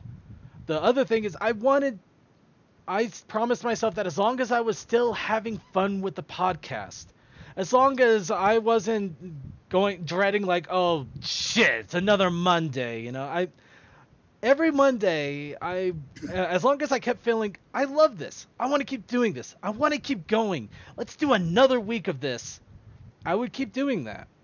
And every single Monday, without fail, I've gotten up and just like, you know what? Work has sucked. Commute has sucked. All of this has sucked beyond belief, but I still have my podcast that I enjoy, and apparently some people also love as well. So let's do this, and I just get so much fun out of it, which is the pretty much the important rule at this point. Because I don't think the Brony fandom is ever going to die now. It may sputter and quiet, but it's not going to die anymore. It's kind of gotten to that weird point where like Star Wars, Doctor Who, Star Trek, where it, a lot of video games, just that fandom where it's never ever really going to die, but it will, get really, really quiet, peter out, have its ups and downs, but. Mm-hmm. I mean, that's a good attitude to have for it, especially with how large and, like you said, it'll more go quiet than it will genuinely die. Mm-hmm. How do you deal with that? Now, I imagine there's still quite an amount of hate that gets thrown around both in real life and the internet these days. Definitely not as much as before, since, like we said, things have been quieting down. But I have to imagine you still see things more hateful towards the fandom, if not the show itself, every so often. Now, I would imagine that you generally just ignore it. But what comes about from things that you just can't ignore? Well, there's very few things that I just don't blatantly ignore nowadays. Mostly because some of it has gotten to the point of just silly ridiculousness or petty vengeance on some part. I would imagine pettiness is really where hating on any fandom it generally is birthed from. True enough. Though, granted, the one thing that kind of stems to mind recently is somebody trying to submit a change.org petition to label the Brony fandom a hate community of some sort. Of course, granted, that thing only had like 13 signatures, so obviously I could see where that was coming from. But actually, that raises a good question, though. Why do you think that was created? Well, a hate fan, like, if somebody was just going to make the usual, it's a fandom of pedophiles or this, that, and the other thing that you generally hear about, what is admittedly a fandom of generally of age males caring about, a cartoon. It is what it is. You can't really fight it. But why hate? It's probably because right now, especially in politics and just the social consciousness, hate is the one thing that that is on a lot of people's minds. There's just a lot of fear and anxiety going on, especially with the recent change in leadership politics. Yeah, I mean, a lot of people are, paranoid about hate, anger, just being treated as a community or being pointed out as a as a specific group that is basically just cemented on the simple fact that they are a hate symbol, or a group that just generally is prejudiced against one thing or another. I mean, they almost top. There was the problem with Pepe the Frog, which was a meme, also being labeled as basically a hate thing. It was basically like some sort of racist thing from the Hillary campaign, which unfortunately did lead to its ultimate demise. Though Pepe the Frog was a cartoon that was made about 10 years ago, and he probably didn't even do any updates on it set for years. So it's like, what do you expect? I think people are just so afraid of being labeled as a hate thing, or people that a lot of bullies, a lot of antagonists, or just people that just want to try to get under people's skin, just throw that out there as a kind of a slang to just get under people's nerves, calling them, like, you're just a bunch of haters, but just a kind of it's like calling white people racist. It's like the N-word for white people. Call a white person racist and they'll just cave. Exactly. I'm not racist. No. But Yep, it's essentially like that for any online community. So I'm not surprised that somebody decided to try to throw that out there to the Brony community. I wouldn't be surprised if there were anime petitions out there, or video game petitions, or even Samurai Jack fan petitions that are like, this is racist against the Asian culture. Samurai Jack is racist against Asians in Japan, and it's like, yeah. Appropriation is definitely my favorite word these days. But getting back, so then, heading back to the show, you're saying this is something that you enjoy greatly, and even after all this time, which is, frankly, to me, just astounding. So, what do you ever find? But do you ever find things getting stale? I have sometimes. No, I'm not going to deny that sometimes it feels like things get a little stale, or things need changing up. So what keeps it from being mundane for you? Well, whenever things get stale, it's usually because I let myself get cemented in maybe one part of the fandom. That's the amazing thing about any fandom in any community. If you keep getting stuck in the one specific part, yes, eventually things are going to get stale. But if you lean into something else, you can find more things that you never knew about, or may have forgotten about, that you can really enjoy. If I get tired of the music, sorry. Give me an example. Oh yeah, you were actually just leading into it. I just wanted an example of one part of a community. All right. Well, just for a more broader sense, let's take the music. Sometimes PMVs get a little bit tiresome, because they're the same brand new pop songs that they just use clip art for. But then you got Brony musicians that make brand new music all their own. Of course, maybe sometimes that gets a little repetitive because they do the same pop influences, or it just sounds like some attempt at doing a dance beat in order to become instantly famous. But there's new artists out there that create amazing new art, amazing new stuff, really detailed. And even then, that can get a little stale. But then you move on, and oh look, there's a video game community out there that's making a brand new pony based. I gotta remember that, because we gotta be really careful nowadays. We're still being really, really careful, though, a lot more so than before, about using copyrighted content. But like a game based off of Warcraft that is also pony based, that is looking interesting. I could take a look into that, and eventually I come back full circle. Oh look, there's new PMVs, and they got actual good songs, and the visualization is great, and the animation is amazing, and they're not using the same exact 3 clips that they found in the latest episode. Good answer. So there's a lot to bring in from the community these days, or even back then, I'm sure. So what's the content on the show look like these days? The content has gotten a lot more relaxed and kind of silly now, actually. Before we tried to take ourselves a little bit more seriously. We wanted to do interviews. We wanted to take the Brony community at basically just talk about everything we possibly could, but make sure that we went through it with a fine-tooth serious comb. Nowadays, I'll just say butts for random giggles. But no, I mean, we'll do silly things. We'll go around doing random stuff. A couple of weeks ago, we basically set up 2 Gmod theaters. One of them was playing a musical based off Generation 3.0, and I got a bunch of videos of Generation 3.5. I put them into 2 separate theaters, and we just ended up bouncing around making fun of one or the other, and basically vacated the theater as it got too much to drive us crazy. And I was in another theater acting as a bleach zone. Yeah, basically, and Blanked was being the bleaching zone with something completely different, just in case people need to get away from both insanities. And I crashed doing it, so that's how bad it was for me. What were you playing such that you needed a bleaching zone, and what did that bleaching zone entail? Well, I already mentioned the live action play that was based off of Generation 3.0. Basically, a lot of cheesy songs, crazy costumes, and essentially you just got to see those parents that are in the background there looking like they're about ready to cry because they had to pay $60 to get their kid in here back in 1990.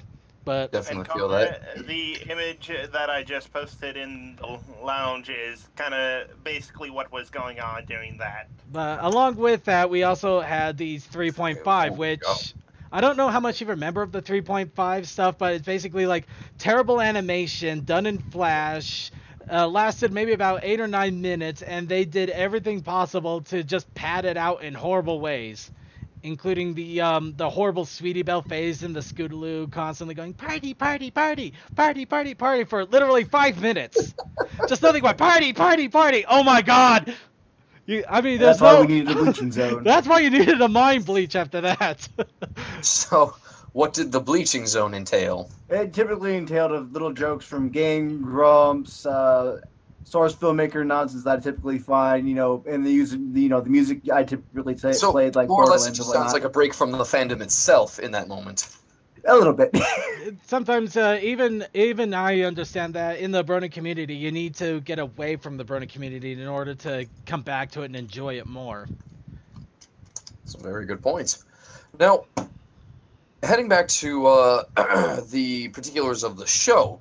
Now, viewership, of course, has seen better days. It's been a long time, and back when I first joined up, we had nearly 300 a week. But it still has a following. What keeps them coming back? Is it just loyalty alone, or is there something they're looking for? In all honesty, I think it's a little bit of it's a combination of a multitude of things. I could definitely see loyalty being in there, especially with some of our longtime viewers, which I love them all. I love our longtime viewers because they've stuck with us through thick and thin and through everything from food poisoning epidemics to just those random times when we lose our minds due to somebody bringing up Orgasm Girl. But along with that, we do have. He said he wasn't going to say anything about that, but look, there he goes. Like I said, the beer's talking. Along with that, There are some things that are difficult to keep down. It's true. But let's face it, it's happened. It's in our history. We got pictures of it still. I'm not going to be able to forget it. Yeah. By the way, Circuit, the check's late this week. The what? Oh. It's Yeah. yeah. Talk to the secretary. But along with that, we've gotten a lot of newer viewers too that have started to come in either because they saw our announcements on Equestria Daily or the different channels that I throw out there, Facebook, Twitter, Google. Along with that, we also have an archive that is slowly growing a little bit more each and every week. So you get a little bit of column A and column B. People that are looking for something exciting for the Brony community that maybe I'm providing, or maybe they're just here for a quick stop off just to see what we're all about. And people that are here because they obviously we bring something that they love, they enjoy, and they know that I love them equally, unconditionally, and I wouldn't be able to live without them. Please don't go away. Except you, Jerry. You know what you did. Yeah, oh my God, I can't deal with that. I remember several different scares concerning the archives and how they just vanished every so often. Those are always fun. Luckily, nowadays I have our YouTube and live stream. What we have left of our archives. I'm not going to deny that we have lost stuff. We've lost crap, and it's gone forever. It's been almost 6 years. It's gone forever. But we still have stuff that has been recorded. I have it on a backup hard drive here, along with my on my own computer itself. We got things archived 6 ways to Sundays to try to keep what we can of our history alive and there, though a lot of it unfortunately is also blocked by YouTube, not uploaded anywhere, and it's basically literally covered in dust because it's a backup hard drive. That makes sense. Yeah. Now, I want to know about a little bit of the history of the show. Not so much its origins, as far as highs and lows that you might care to note. Because with 6 years of content, I have to imagine that the show has seen some very significant things. Indeed, we have. There's a lot of things that come to mind right off the bat. We've seen some of the most amazing ups and downs, especially when the community was in its a thriving point, and whenever something bad happened, it had a huge backlash, along with something good happened having a huge backlash.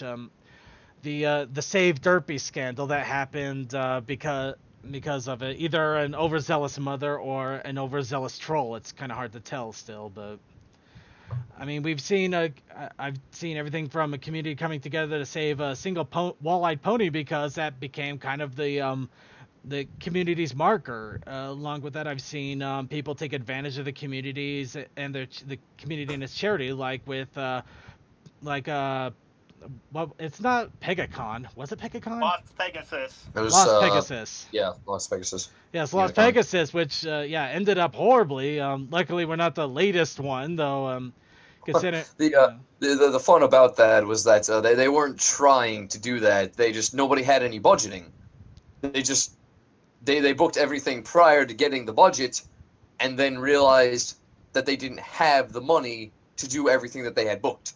True. Yeah, that wasn't the real scam one. There was another scam I could think of altogether where, I can't remember exactly what it was called or even if it had a name, but I remember they basically they gathered a bunch of money, they got a bunch of people together in a room, it looked like it was really official, and then suddenly the owners ran out with a tin box or something like that. It was crazy. It's really crazy stuff. Ran out with a tin box? What do you mean? Well, they basically had all the money in a box and they ran out with it. Oh. Quite literally ran out with it. It was way early. It was way early in the fandom, though. Way early. And I think it was early when they started actually doing conventions for a lot of different stuff too. So they basically just had gotten taken advantage of. It could have been anybody though. But, we had our own personal one with that, with the whole color spectrum nonsense, but we're not going to go into that too deep. Unfortunately, yeah. The color spectrum is also one that we had our highs and lows on, but we'll leave that alone as well. I should say so. Yeah, but we've had a lot of people in the community that we've seen come and go. We've had some great interviews with people that unfortunately are no longer part of the Brony fandom, either through bad discourse or just moving on. Sometimes the hardest part is when they decide that it's just time to move on and go on to something else, because you've grown to enjoy everything that they've done, and they do so many great stuff, and that's it. On the note of moving on, obviously we all have real lives to get to outside of internet interests. So would you care to tell me a little bit about your own real life responsibilities? What about your life keeps you both willing and able to keep a podcast going for 6 years? Well, there's a lot of things about my life that I admit if I probably didn't have the podcast, I would be losing my shit. A big case in point is my current employment. I do tech support, but I do tech support for a branch of the government that has decided that they need to upgrade to the latest operating system on laptops that could barely operate Windows 7. And nobody knows how to beta test or make sure anything is configured properly. So right now it's not surprising to get maybe about 300 to 400 calls a day with only 10 people that are actually able to work.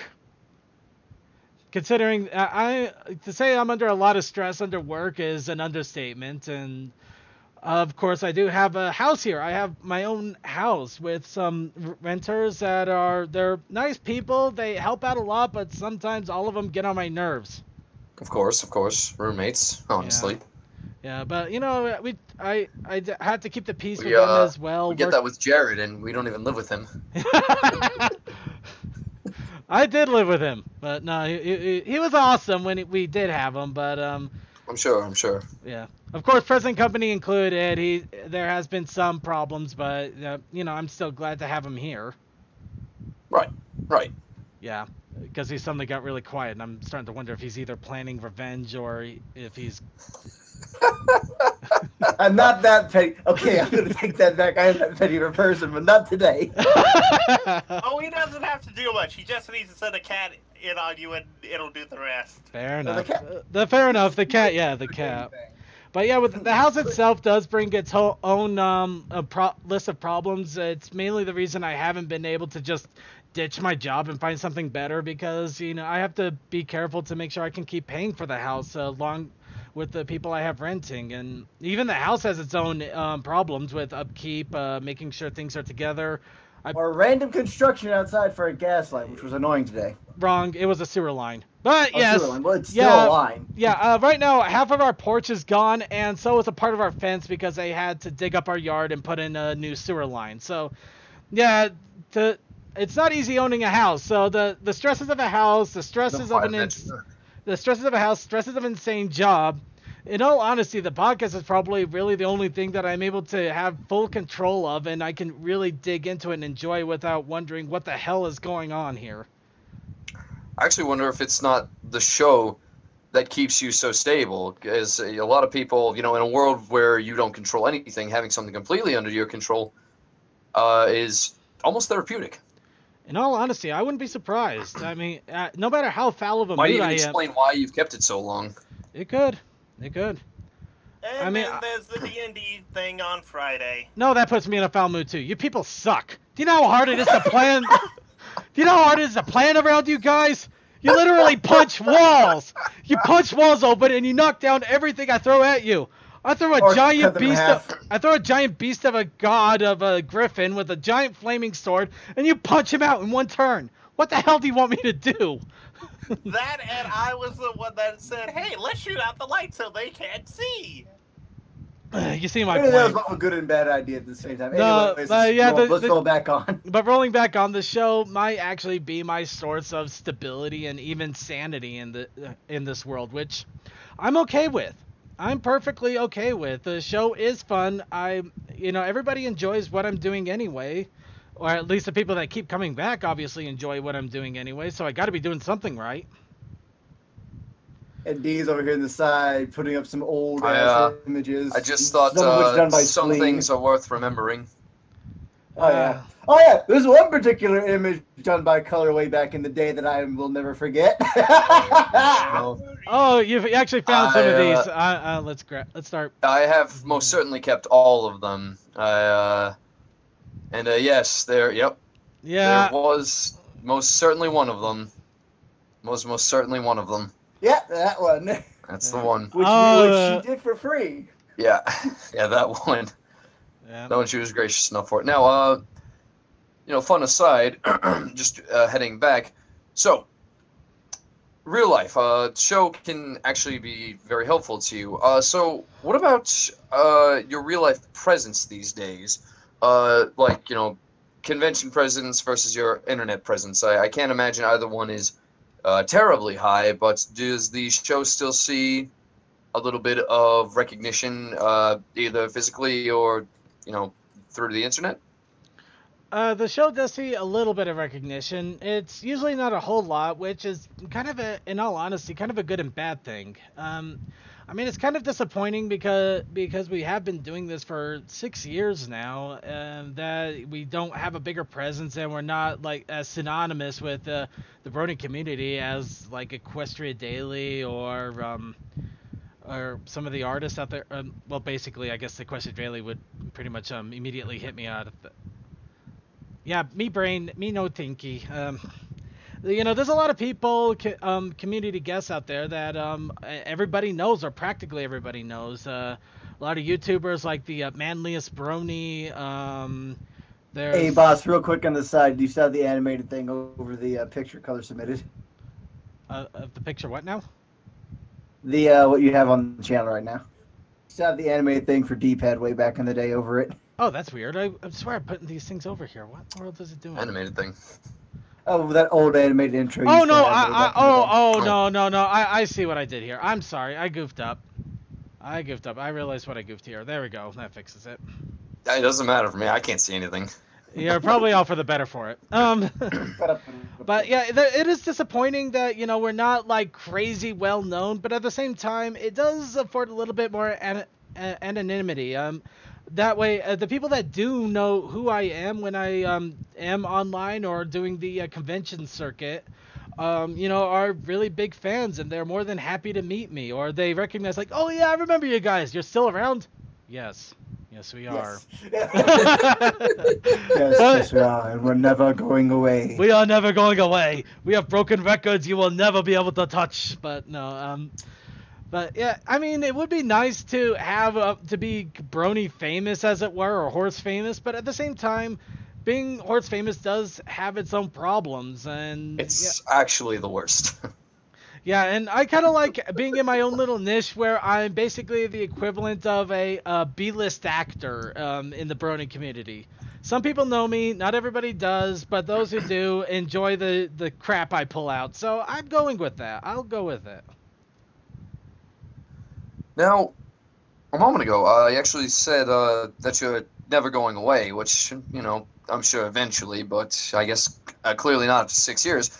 But, it does raise an important question.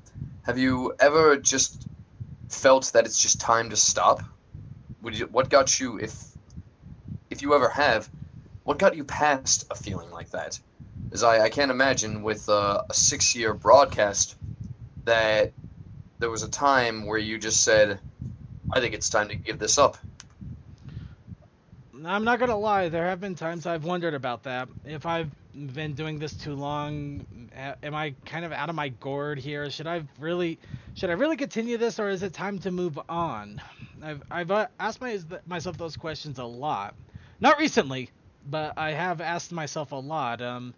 Especially when things started to quiet down, when the Brony Show wasn't pulling 300 views, when I lost some of my great co-hosts here. Not the not so great ones. Those ones I lost and then I laughed.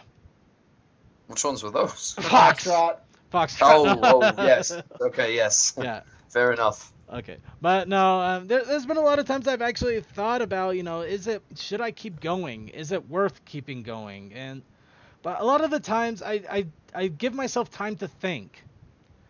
That's the one thing that I learned a lot about with the show, and that I learned actually being a part of this community, along with just life in general. I mean, it's easy enough to suddenly make a snap decision and go with it, but sometimes you got to stop and give yourself time to think.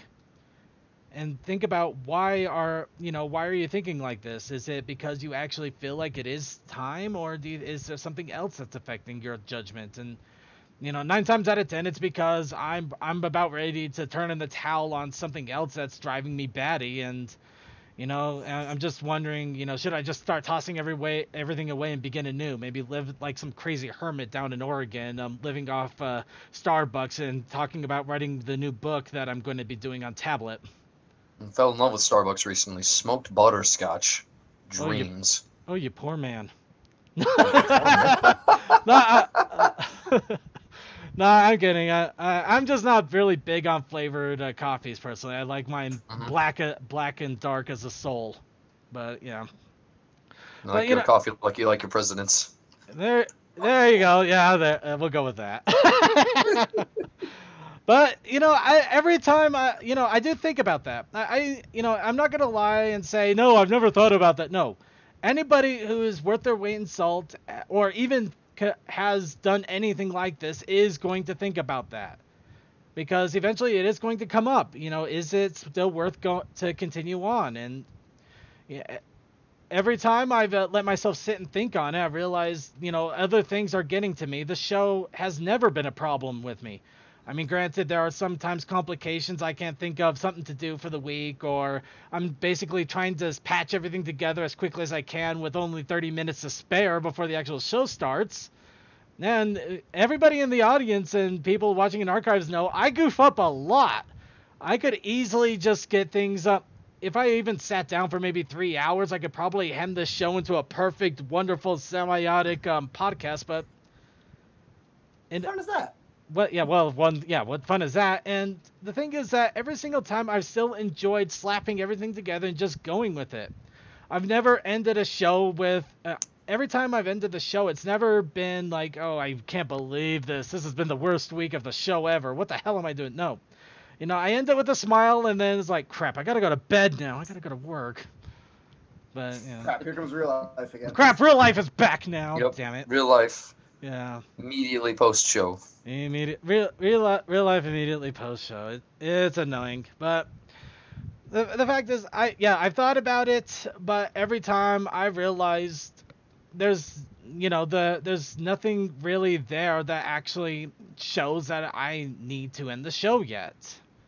It's always been momentary emotions, stress because of other situations. The show itself has never been the problem, and because of that, I realized there's no reason for me to end it yet. So... It's a good show of strength and honestly strength of mind to realize that something you love isn't actually the problem.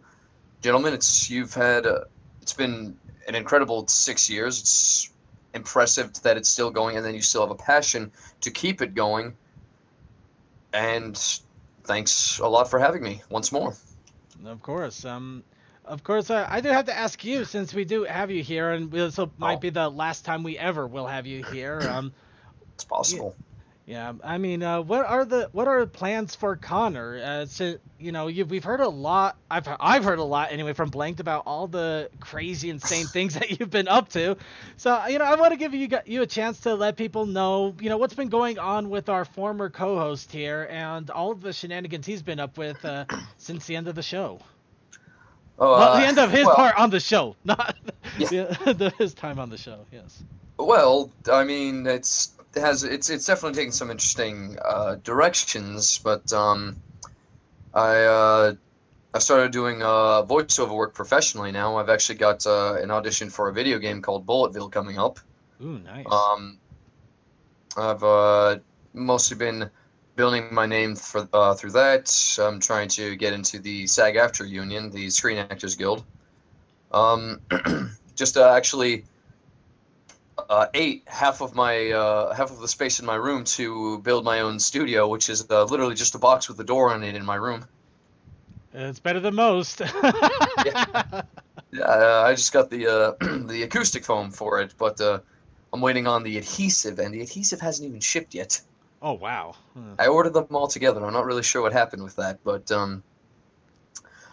either way, point is, it's nothing terribly special, just trying to get my life together, same as anyone else. It's still exciting. I hope you do tell us if and when that game does come out so we can try it out and see if we can find what points. Yeah, pick out the points you voiced.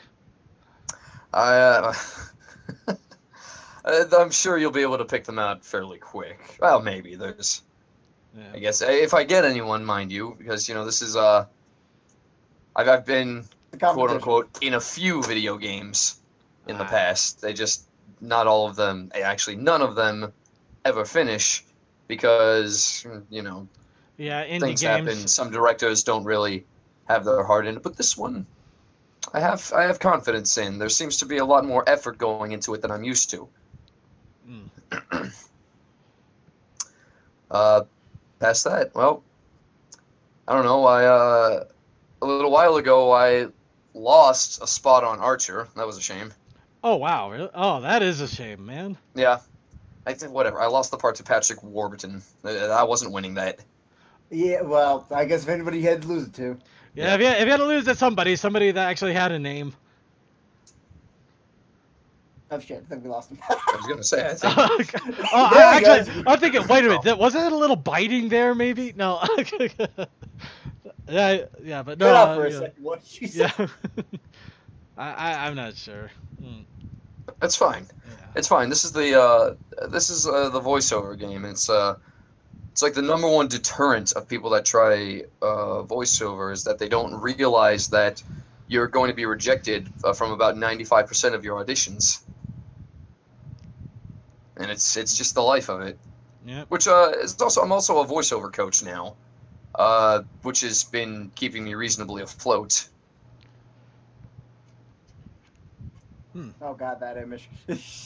Well, you're the one. Oh no, it was sorry. Yeah, just it, put it, the- it was Oh, it oh, was him that put it up. I thought you did for a moment there, but no. I mean, I'm the one that sent it in, yes. Yes, you did. Blake always did have special eyes. Now Yep. they are just black. His eyes are still special, They man. were always like that. Yeah, and my characters always had the weird little. That's just always been his character twerk. Yeah. Yep. There's a lot of just really fantastic things I still have tucked away in this old folder that bring up some particularly interesting memories. This being one of my favorites. Oh yeah, that. Okay. There were definitely some of them I valued quite heavily. Yeah. Yeah. In all Oh honesty, man. yeah. Here you go. I have a strong feeling you don't still have this one, so here you go.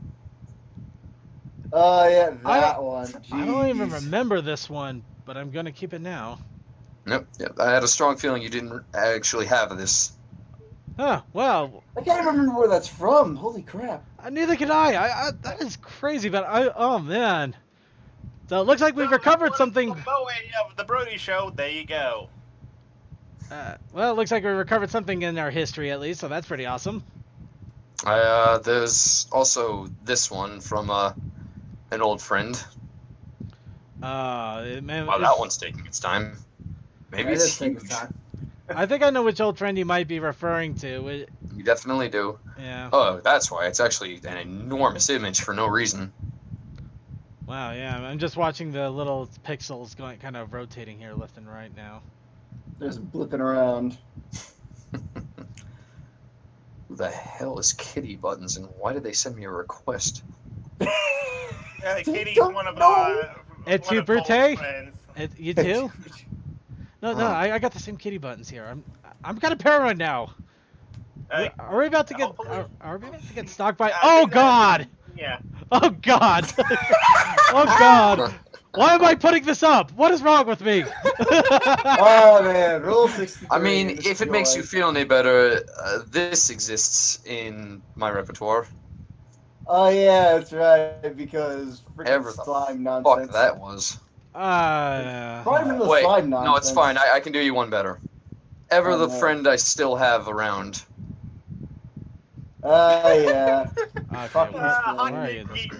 Sorry, Hot Dig Demon did it. Oh dear! No, that no, wasn't no, Demon, that was no, Blabberduke. No, that was Blabberduke. He's on Yeah. the show quite a lot. His style is very similar to Hot Diggity. yeah, yeah. I Actually, wish I it could honestly was- go it back was and in the thank Hot past. Diggity. Yeah, I think Hot Better Diggity was probably our than craziest what that interview.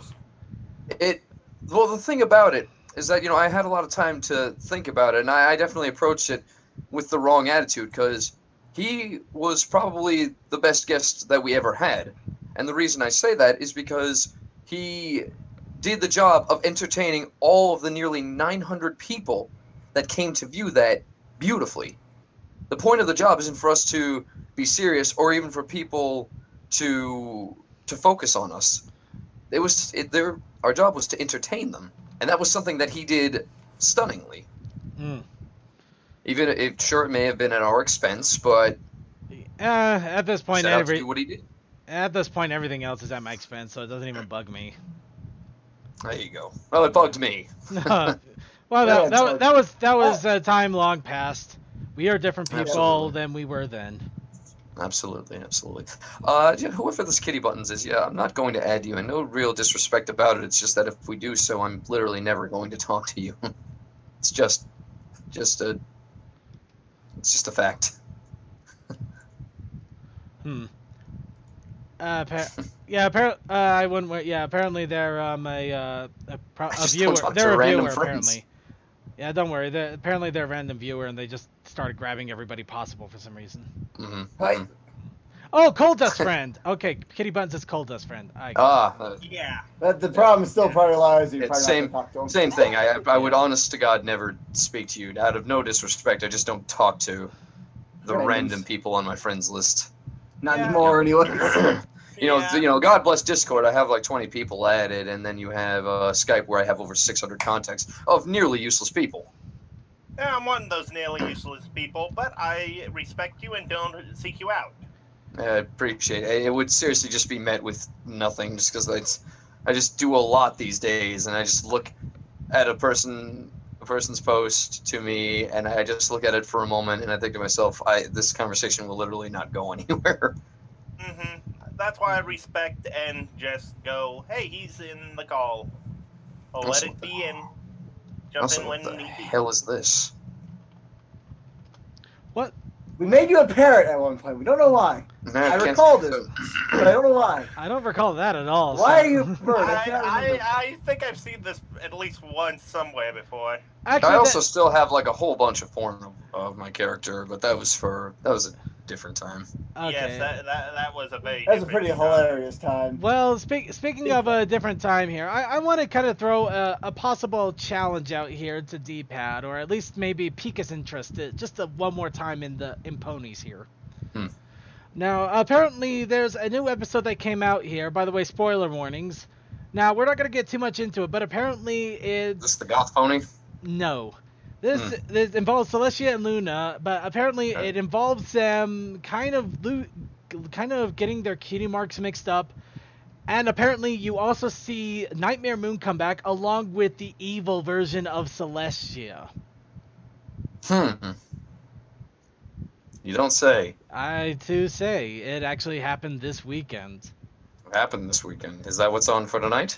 Unfortunately, I wish I could say it is, but it was this weekend in Canada, and they're doing Canada's getting their episodes early for some reason. They're getting 2 episodes a weekend, and they're like 5-6 episodes ahead of us. But if I did throw that episode out to you on a link, would you check it out and see what you thought of it, since you were the Nightmare Moon aficionado? I mean, absolutely. I'm not completely devoid of the show. I just don't actively seek it the way I once did. I saw the I think the season 6 finale.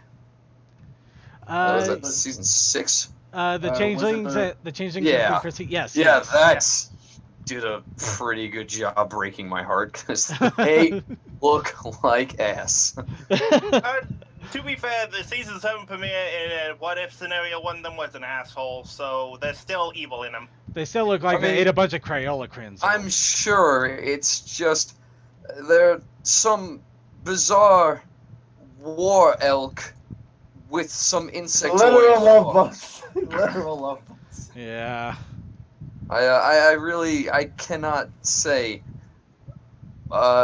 what they were thinking with the design exactly. I mean, who am I to say really? But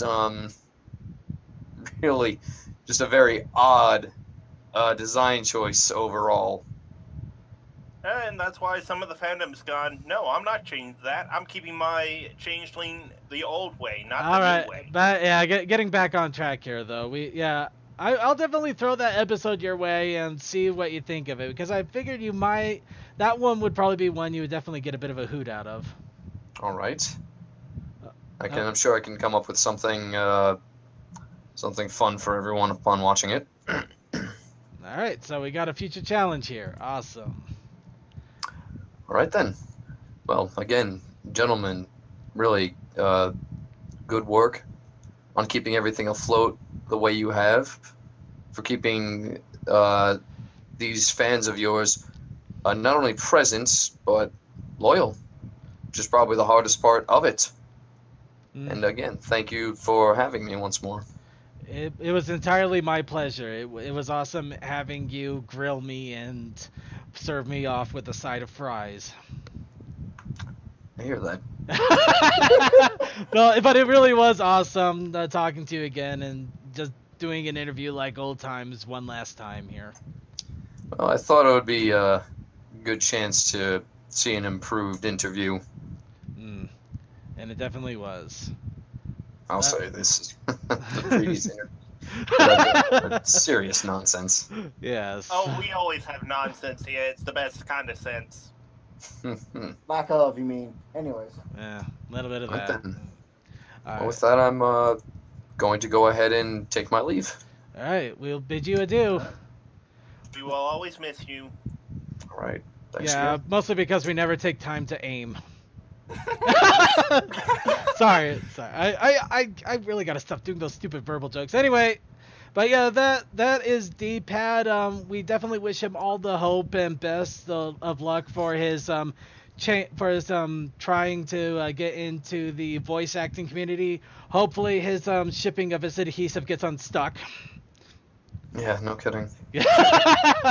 I just had to get that out. That pun was sticking in my brain for the last 3 minutes. Hey, again. All right, but we're gonna go ahead and move on here. Definitely a great interview and a nice blast from the past, and more than a few images I'm gonna have to save in our nice little backup archive here. But now we're. Him again. It's always fun to have Slick/D around. Yeah. We're going to go ahead and jump into talking about the episodes now, as we were right in the middle of Forever Philly. And also, second, I was just checking when season 1 ended. It was it's the 6th of May, I believe. So pretty good. Coincides pretty concurrent. Beer. Beer, it's liquid bread, it's good for you. Okay, moving on.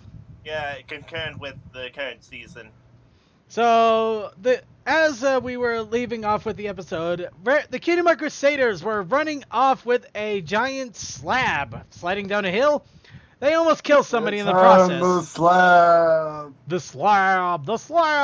But the slab almost ends up killing somebody. They at least get a nice little, they end up getting a nice little throw out of it. Gotta admit, that's probably the happiest I've ever seen somebody to get an insta-throw. Of course, now we will forever know this pony as... Ah, damn it. You mean Bo? No, I wasn't gonna go for Bobobo. I was gonna go for the Excel Saga joke. I'm going with Bo. Pedro! Pedro the pony. Yeah, okay. But yes, Pedro the pony. But yes, moving on. They bring a giant slab up to a pony, saying, "You know what? Your future is construction. Well, not construction, sculpting." Sculpting. So he immediately bashes it with a hammer and comes up with the Cutie Mark Crusaders 3-0 statue. And earns his Cutie Mark, which apparently excels at backflipping. So, figuring a job well done, the Cutie Mark Crusaders, after getting off of their dog pile of awesome, have decided to run back and see their next guest, which of course is Zipperwill, who a lot of people have been wondering what kind of accent she was going with. Apparently it's supposed to be kind of a Latin accent. At least that's what somebody indicates there. From what I heard from voice actors there. So yes, so they bring her in, and they start to get ready to encounter her problem, which she was questioning what her Cutie Mark is all about. When Rarity decides, no, I need to spend time with my little sister, because I don't know what the hell is going on with her anymore.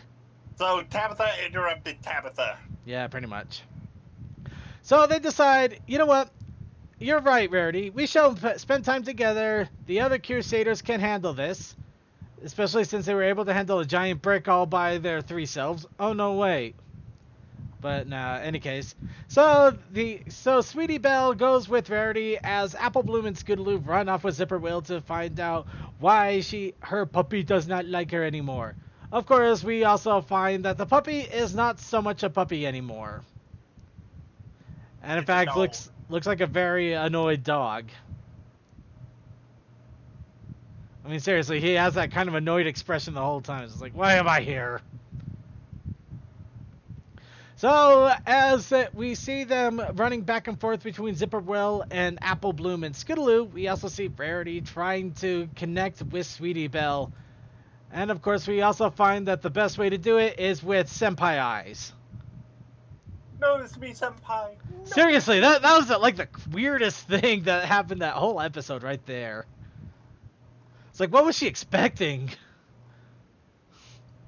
Honestly, this is a story that shows two different parallels between a sister not noticing when the sibling has grown up, and an owner not noticing when the animal has grown up. Yeah, I know. I'm Mostly, just let me have the silly moment here. But yeah, I know. But yes, so Sweetie Belle and Verity are watching a puppet show. A little kid's puppet show.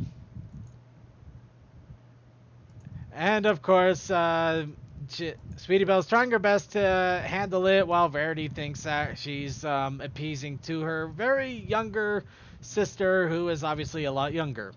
And of course, enjoying popcorn. Because who doesn't enjoy popcorn? There's been a lot of There's been a lot of popcorn this season, hasn't there? No, you're thinking of 6 as well as this.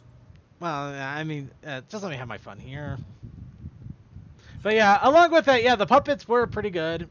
They weren't great, but they were pretty good. And of course, they're still trying to deal with Zipperwill. Who, yeah. Who everybody is seeing that. So while they're seeing that, Rarity takes Sweetie Belle over to an ice cream parlor that apparently she had been when she was 3 weeks old.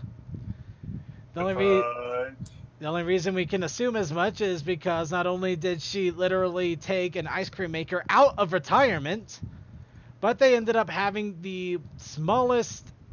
Okay, no, that's not the right image. Actually, I'm not sure I have that image. No, I do not. They end up having a very tiny ice cream, and I mean ridiculously small. We're talking the size of your pinky here, ice cream. It's crazy stuff.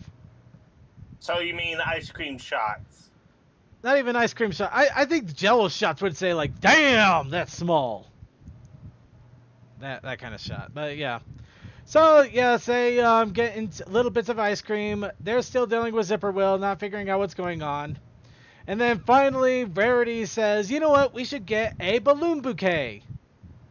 And then, unfortunately, the worst happens. She immediately thinks, fashion show. Oh no. And that, of course, we get probably the best image of Sweetie Belle and Rarity as a sheep. Actually, Sweetie Belle did make for a hell of a good sheep there. No, sure he would convict me. No, seriously, Sweetie Belle actually made for a really good sheep there. That was weird. That is weird. But yep, so we are seeing, they get a bunch of shots, and Sweetie Belle starts losing her mind, finally saying, "You have no idea who I am anymore," rips off the costume and runs away. And of course, well, that's a little bit rude to rip a costume. Yeah, but of course, Rarity is feeling upset, and a shipping is once again broken. Well, that guy's heart definitely had a metaphorical heartbreak. I know, I just love that image right there. That's not the only thing on him that deflated right then. There. We'll go ahead and put that up there for a quick moment.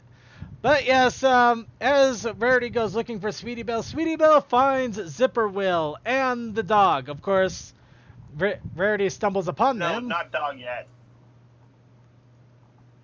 Rarity stumbles upon them. Using her... Hold on, let me go at this. Come on. Besides, this is a synopsis.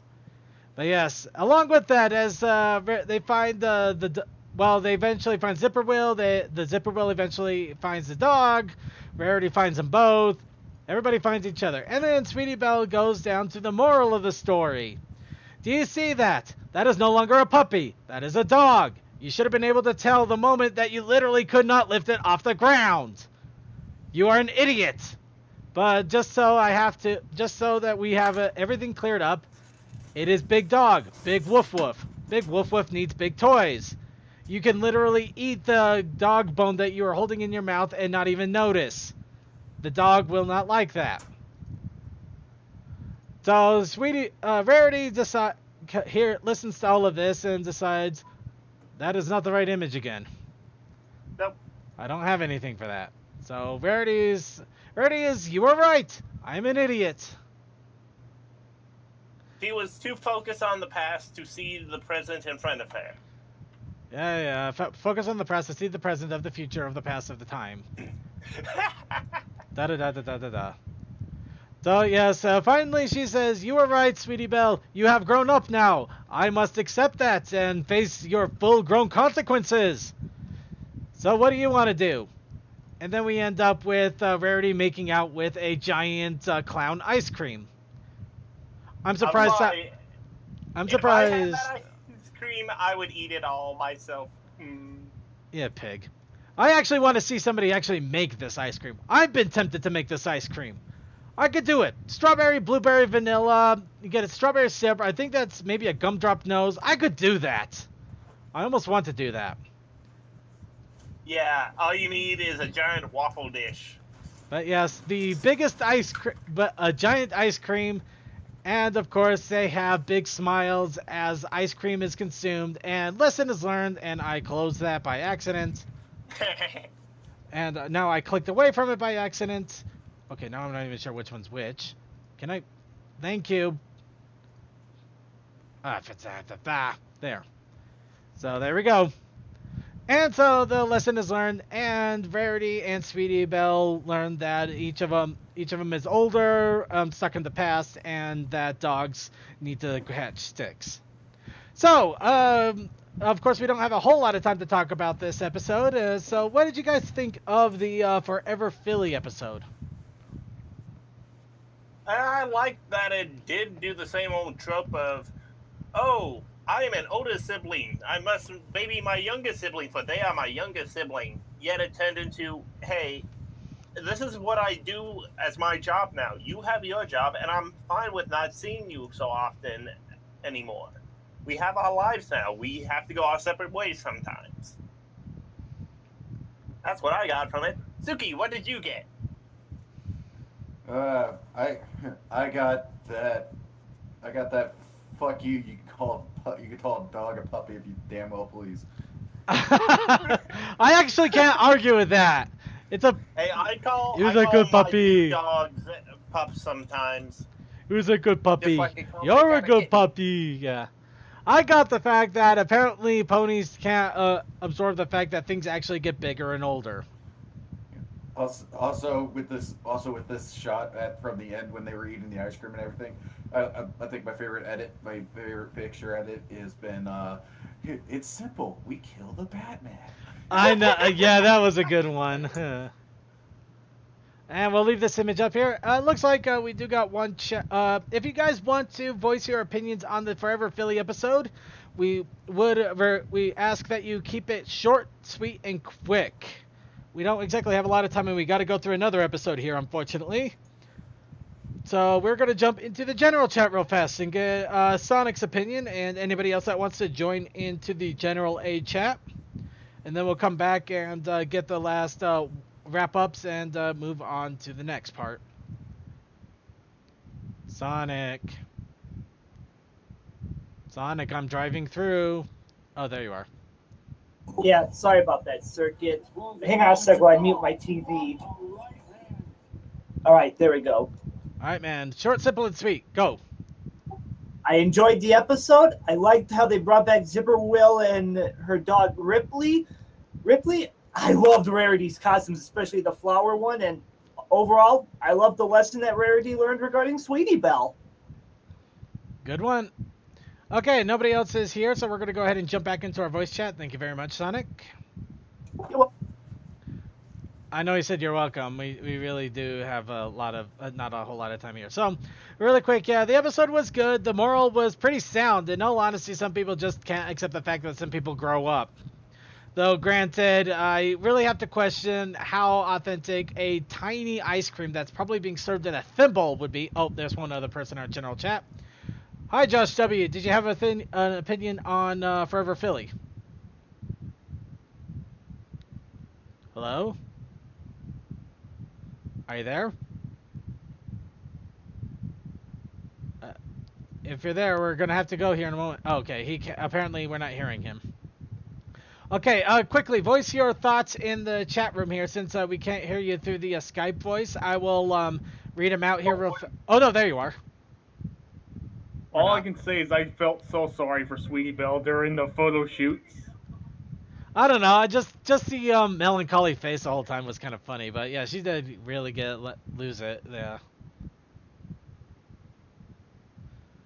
But yeah, any other quick thoughts? Or no, I guess that was it. Okay, so we're gonna go ahead back to our voice chat, back here once again. But yeah, good episode all around. Good moral. Some people actually really do realize that. Don't ever realize that sometimes people do grow up and change. But we'll leave the I can relate to that life lesson in a little bit here for the next one. For not Fluttershy leans in. Where is it? Okay, parental guidance. Of course, parental guidance was a fun little episode. The whole idea is Scootaloo decides that she wants to go into she wants to go and do her report on her hero Rainbow Dash. Anybody surprised by this? Today you must do a report on how cheese is made. Here's my report on Rainbow Dash. I remember something like that too, right? That's definitely an old one, but yeah. It's actually something that we haven't done. Like, we never saw Scootaloo up in Cloudsdale before. I figured it was going to happen eventually, but yeah. So Scootaloo decides that if she's going to go to Cloudsdale, she's going to do it the way the Angry Birds do it. So using a literal slingshot and a ramp, she's about to take off when I admit the funnier part of the episode happens, where they start to say, Scootaloo, maybe this isn't a good idea. There's so many other ways to get in Cloudsdale. And then she realizes, yeah, they might be right. Yeah, there's a lot of different ways. And then suddenly it goes off. Of course, she starts to enjoy herself up until which point that apparently she hits the clouds. And almost gets run over by a cloud mower. Which we all go, we knew those had to exist, but why? I'm more surprised that they didn't just keep going. Oh, shrub. Okay, that's the end of the episode. I'm more amazed at the fact that there's even a need to mow clouds. Maybe they're just there to straighten them out because some people just can't stand that they're all curly and puffy and all that. But of course, Scootaloo apparently has the most miracle of miracles happen. Not only does she land in Cloudsdale, but she lands right in the neighborhood of Rainbow Dash's parents. More like right in the front yard of it, yeah. Lawn of it. Right through the front lawn of it. That's definitely the moment where you go, alright, she's either extremely lucky or that was just coincidence. Well, for the show's sake, we'll call it coincidence. So, hey, here's a better image. So she immediately realizes you're Rainbow Dash's father because you're probably the only other person other than Rainbow Dash's possible brother that we only saw introduced once, never really talked about, and in a flashback. In a flashback, no less, with a rainbow mane. It could just be a cousin or a relative. I'm just gonna go with brother. It'll make things more interesting and funny. Yeah, see, here I'm going to say that she's lucky because imagine she had done this and said, you're Rainbow Dash's dad. He would be like, no. Nope. Nope, sorry. Yeah. The rainbow thing isn't hereditary. It's a dye job. Sorry, we've been keeping that hidden for you forever. But yeah, she loses her mind, and in what begins with probably the most intense and, I gotta admit, ear-splitting moment where she has a literal fangasm in the front yard for the intro and after the intro. I mean, Well, seriously, you I felt like I you was... gotta get it up to the VA because she probably had to do a DBZ screen. I have no idea how the VA did that, but I would have... Yeah, that was crazy. Which, by the way, if this was a show for older audiences, this would have had a joke of the cop showing up and looking at the dad. I know, that's the kind of scream that, yeah.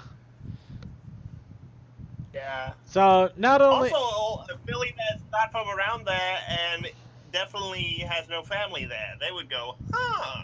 But yeah, she starts fangirling out like a crazed maniac, and she also eventually meets up with Rainbow Dash's mom, which I admit I didn't even notice this until it was pointed out to me. But Rainbow Dash's mom is Hey, basically... look, the fountain full of yay. Yep. But basically, Rainbow Dash's mom is basically Rainbow Dash with a different main style, which makes sense, really. And hair color. And hair color. So after they regain their hearing, they start talking to Scootaloo, who they find out is actually a big fan of Rainbow Dash, and then they call bullshit. No, you're not. And she proves it. No, hold on. I just, I really wish I would have saved some of these images ahead of time, but this is my bad. This is royally my bad. I swear I had one here. Okay. No. Okay, so yeah, they prove that they are the bigger Rainbow Dash fans because the father is wearing a literal Rainbow Dash shirt. That looks similar to the Equestria Girls one. Yeah, we'll leave that one alone. And of course, they also find that they also have Rainbow Dash's room with all of the trimmings. So it kind of makes it really kind of obvious there at that point.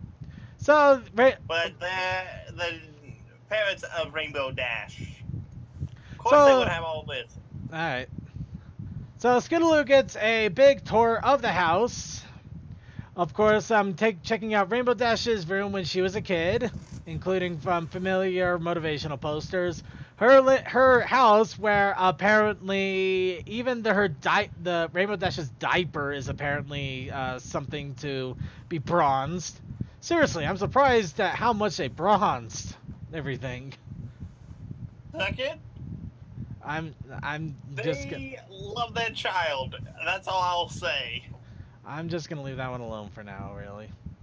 But yeah, and I gotta admit, I love the joke where you hear the little hollowing music as they open the door, and it's just like, yeah, I have that installed. That was awesome. It was worth it. Seriously, that was a good callback to that thing. Scootaloo from Small, I'm blinded. Oh my God. But yeah, we see Scootaloo completely lose her mind throughout all of this, of course, and getting pictures, and they keep talking to Scootaloo about this and the other, about Rainbow Dash's history, and then they find out they don't know everything. Rainbow Dash has apparently become a Wonderbolt, and they never knew. She never told them. Oh, the horror, the shame, the shock. So they decide to go and jump in the middle of Wonderbolt practice, much to Rainbow Dash's utter despair, as they literally were able to be loud enough to disrupt everybody and everything around them. Also, let us be thankful this is not Danganronpa, otherwise there would be a whole lot worse. Let's not delve into that for the moment. So they meet up with Rainbow Dash. They're just like, oh, we love you. You are Wonderbolt. We love you more now, but we've always loved you. We always encourage you. We want you to be more. Scootaloo, of course, being there for the entire ride, fangirling the entire way. Of course, Rainbow Dash does her best to put on a big smiley face, so you know that she is slowly losing her gourd. Of course, it doesn't help that every time they have big events going on, their family becomes a little disruptive. Granted, air horns in a thing, I can understand that, but when they literally started launching off fireworks in the middle of the display, that was kind of stupid, really. That was where they crossed the line. Yeah. Though tearing off your shirt and tossing it on some kid's head is Yeah. So yeah, I can honestly feel for Rainbow Dash this whole time because wow. But we'll get into that in a moment. Of course, we see little clips of them trying to be encouraging to their daughter, and because fangirl. yep. And of course, Rainbow Dash screwing things up, including cutting Spitfire's tail, which is a fun little piece of continuity because it's still clipped for the rest of the episode. And eventually, it actually gets to the point. It actually gets to the point that Rainbow Dash completely loses it and starts to shout at them, basically talking about how embarrassing they are, giving wonderful wing gestures the whole time. Of course, one of the big ones that I'm trying to find, but I'm having a little bit of difficulty, was somebody made an edit where it actually shows her. Yeah, here it is. I would say check like the spoilers section. No, I found it. Yeah. Where she shows her flipping off with the finger, which is kind of funny, but not correct. Of course, they say that she's an awesome daughter for shouting her out like that. Of course, Rainbow Dash also has some of the best expressions when she's completely losing her shit. That's true. And then she finally she sits Scootaloo down and talks a little bit about what actually happened in her childhood.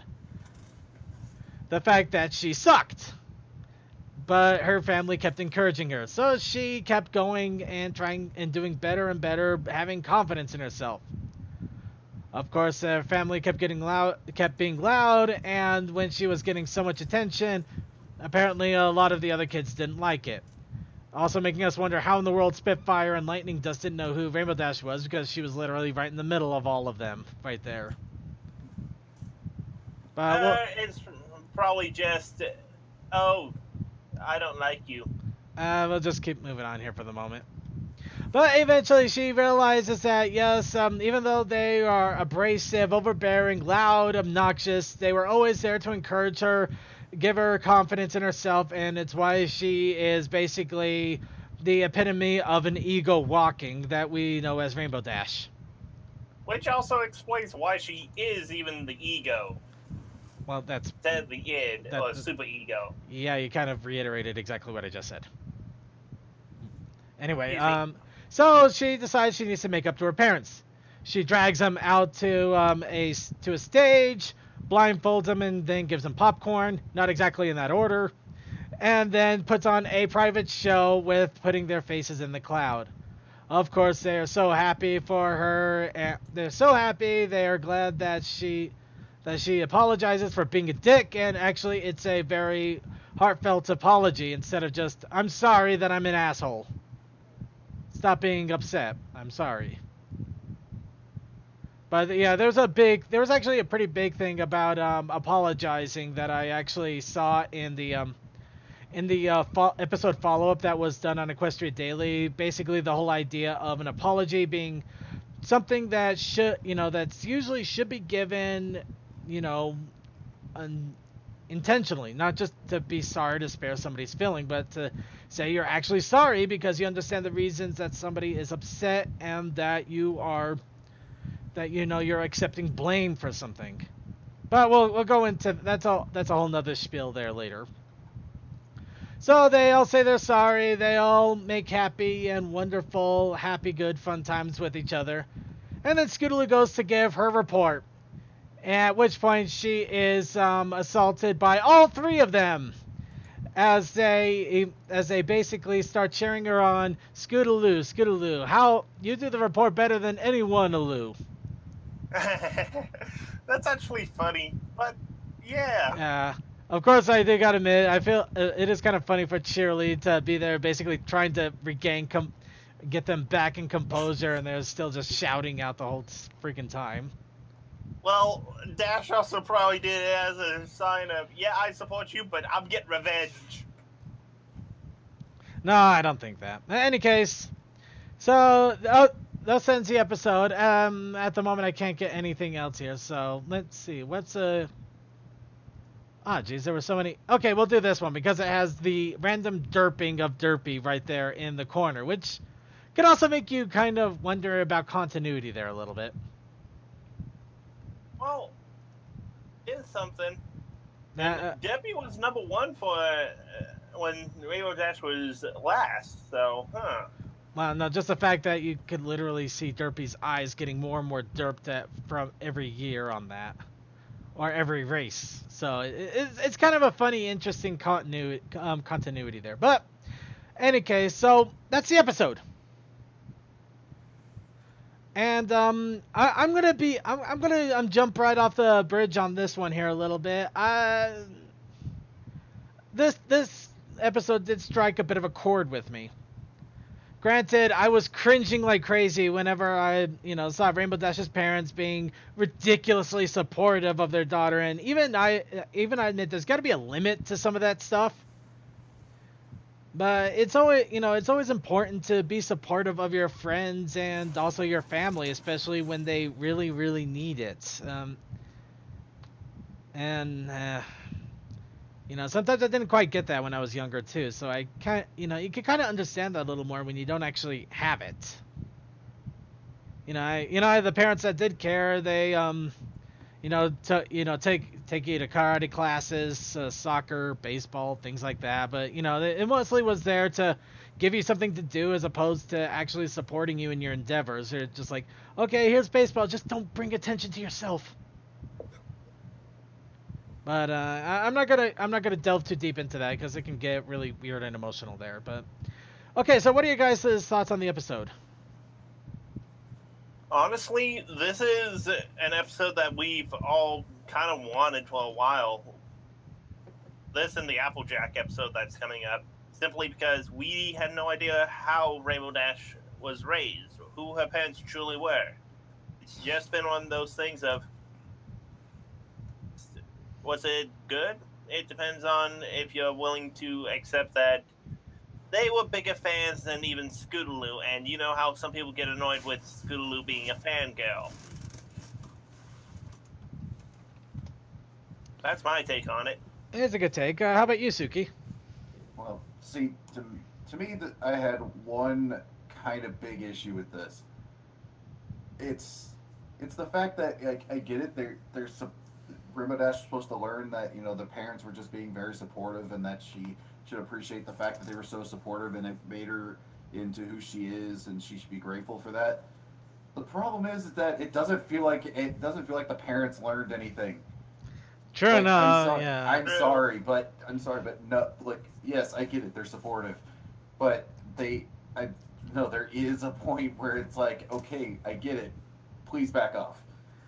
Please back off. But it doesn't feel like they make any effort to kind of like. I feel like there should have been a dual lesson here. Like it should have gone both ways, but it feels like instead they just decided, you know what? No, Rainbow Dash is the only one that needs to learn anything. Yeah. Their parents were just being supportive. I mean, every parent should dress up in their kids' colors, have them tattooed on their shirt, and basically scream at them for everything that they ever do in life. And set off fireworks at their shows. Yeah.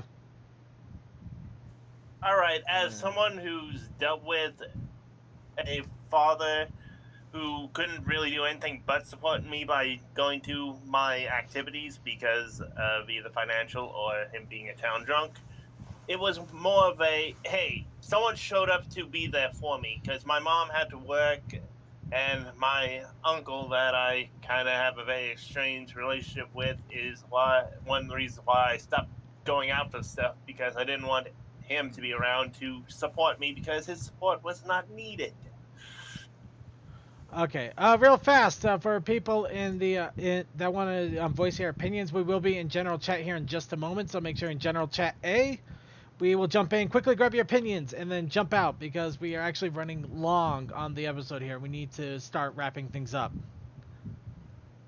So anyway, back to this, but yeah, I kind of agree with Suki. It really should have been a bit of a dual episode. I get supportive parents, but yeah, wow, yeah, I mean, the only way they could have taken it any further is if they tattooed their daughter's face on their ass, and then at that point, that's a whole nother level of problem there. Like, I'll be honest. I think it was literally they just needed one line. They needed one line. Like Rainbow Dash basically saying like, to like just be basically being perfectly honest. Yeah, But in the future, can you kind of just not can you at least not set off fireworks or something like that, or it could have been in jest, but at least it would have felt like there was something paid attention to there. Yeah. Or like say, hey, I'm sorry for acting like this, but can you tone it down a bit? Be on Scootaloo's level of normal fangirl, not 10. Okay. 7? Okay, one thing I want to point out here real fast before I jump in the general chat real quick. I gotta admit, Lightning Dust is kind of hilarious in this little image here. I mean, she gets at the top and she's beaming with happiness, and then right at the end, when Rainbow Dash gets at the top, she has this like annoyed, disgruntled face. I don't know why. I just found that hilarious. Does something bullshit. And also,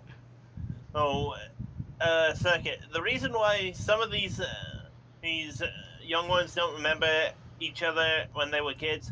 I'm Do just you remember every child you've been across? I'm just making a knock on that. I don't take any of it seriously. I know that they're just kids. They're not going to remember everybody that they met in childhood and all that jazz. I know that. Okay, I'm going to quickly jump into general A chat here, and then we'll go into our videos for the week. And it looks like it's just Sonic. Sonic. Diane. Oh, wait, no, there you go, Sonic. Yeah, I heard you come in, Circuit. Okay, so quickly, thoughts? Well, overall, I really enjoyed this episode. It was nice to get to meet Rainbow's parents and Bo and Wendy. It was nice to see how after seeing how they saw Bo and Wendy cheer on Rainbow when they were younger, Spitfire and the other Wonderbolts have mellowed out and gotten used to it, especially the smug looks they gave Rainbow later on. And overall, I generally enjoyed this episode that focused on Rainbow, Scoot, and Rainbow's parents. All right. Okay, let's go ahead and jump back here into our main chat. Hello, guys. Hello. All right, so we're going to go ahead and move off here. I hope you guys enjoyed our attempts at covering the episode again. I do apologize. Blame YouTube. We will be showing the episode in its entirety at the end of the show here. So if you want to stay on our live stream here, you will have a chance to watch it that way. Just a heads up there. But of course, let's go ahead and get into our video segment, because we do got quite a few videos that have been set up and ready to go for this week. For 2 weeks, in fact. And of course, one of them is one that I'm sure Suki knows very well. Yes.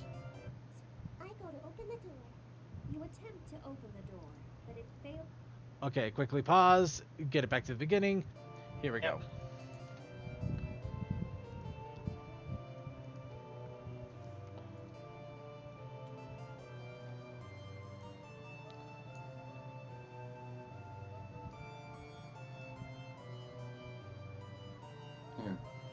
Yes, this video, otherwise known as "Shut Up, You're Not the DM."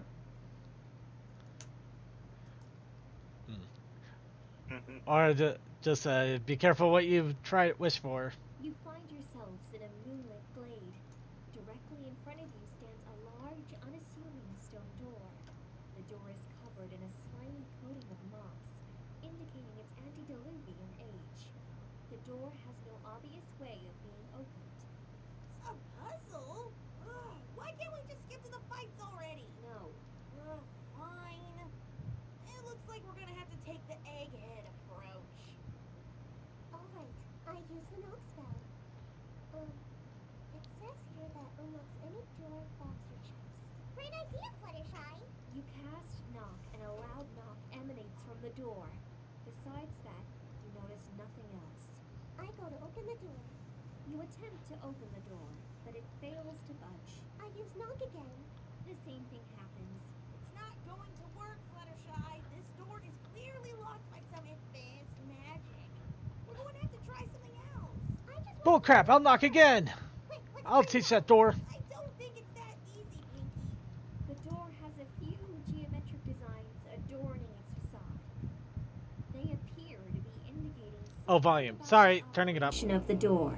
Twilight, do we have any talents or skills that can help with this? You know, looking around counts as a skill. Pinkie Pie's Cheeto face. Invoke my Celestia given right to look around. You see a small circular depression in the center of the door. It looks to be about 2 inches wide.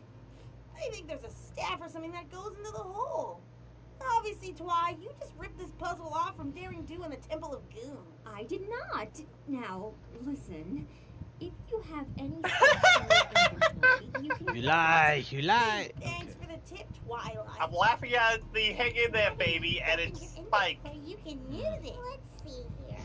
A bedroll, a bottle of cider, a water skin, another bottle of cider, more cider, a handle of vodka, a jug of ale.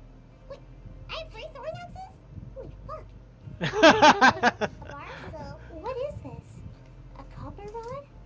Use that! Use it! It says here it has some. I have booze, more booze, even more booze. Wow, so much booze. Stick it in there! Stick it in there! It'll fit right in! Why do I have an 8-inch copper rod? It can be used as an arcane focus. You can channel the power of arcane spells with it. Okay, alright, that makes sense. Look, I'm no wizard, but I'm just saying stick it in there and the door should pop right open. No one could seriously figure that out after all this time? I mean, the door's freaking moss growing on it. Okay. Really? It should fit right inside, hopefully. You insert the copper rod into the great stone door, and it fits snugly inside. You hear a satisfying click, and the great stone door slowly rumbles and begins to open into the dark unknown. Ooh. Nice. Let's go inside. You head in past, through the stone passage, and find yourselves in a musty torchlit chamber. At the other end of the room, you spot a mysterious robed stallion guarding another large stone door. The stallion begins to speak in a gravelly voice and tells you that you must answer his riddle correctly in order to pass. Ooh, a riddle. Sounds like fun. Another door puzzle? Seriously, Twilight? Are you serious? Is this going to be the entire adventure? I'm the dungeon master, Rainbow, which means I decide how this adventure ultimately plays out and how the fates of your characters unravel. If you don't like that, then you can just leave right now. Whatever, Twilight. Let's just get this over with. Less arguing and more riddle solving. I have ale and witches to get to. I got ale and witches. Stallion begins to speak. Also, I am Mountain Dew and not Doritos. A slave I have It's Mountain Dew and been, Cheetos, and damn it. shall remain. To a cruel mistress I'm tied with invisible chains. Yet I always put on the same brave face. She keeps me her prisoner, but leaves me some space. What am I? This is pretty tough, Twilight. It's gonna take a while to crack. Can't we just skip to the combat already? No, you may not. Now, does any pony want to take a shot at this riddle or not? Is it a farmer? No, try again. Ooh, I know this! Is it a dog? No. A pizza? No. A boat? Nope. The inevitable heat death of the universe? No. How did you even... Wait, what? Alright, whatever. I sneak up on the stallion and stab him in the throat. Hey, great idea, Dashy. Wait up, wait up. This stallion may be your only way through. Are you completely sure you want to attack him? You know it. Rainbow Dash successfully sneaks up behind the stallion and rams a dagger into his throat. The stallion bleeds out, collapses, and dies. There. Are you idiots happy now? Hey, yeah, we are. Let's get this show on the road. Aren't we stuck now? Yes. Wait, there's absolutely no other way to get past this door. Nope. You guys blew it. Fuck it, I go to tavern.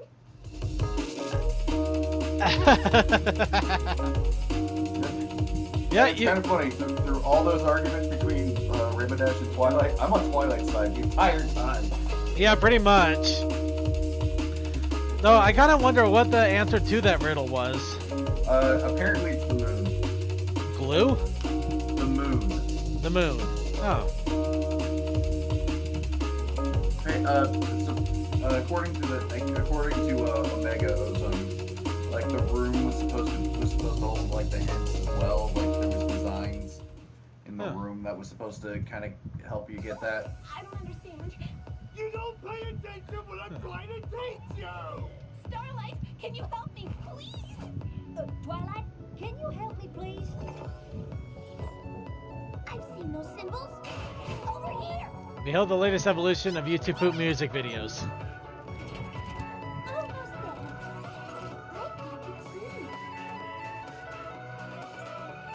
This is it. I'm so I'm not. I knew we were the best. Friends used to make me so go crazy. You made it all so easy. Now I don't have to say what I'm thinking. Already know without even blinking. Friends used to make me so go crazy. You made it all so easy. Now I don't have to say what I'm thinking. You girls are the apple of my eye. Wasted doesn't intend in a tongue. You are the not cake out my fair. Warm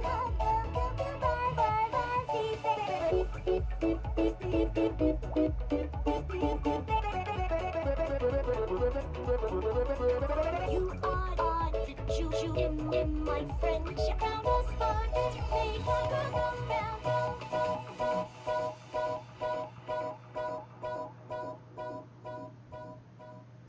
Starlight!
Sure sucks for them that the door in that song sequence wasn't the door to the room. Yeah, that would have been easier. Now sunlight.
I gotta wonder how strong a metal door was if somebody was literally able to break through it like that.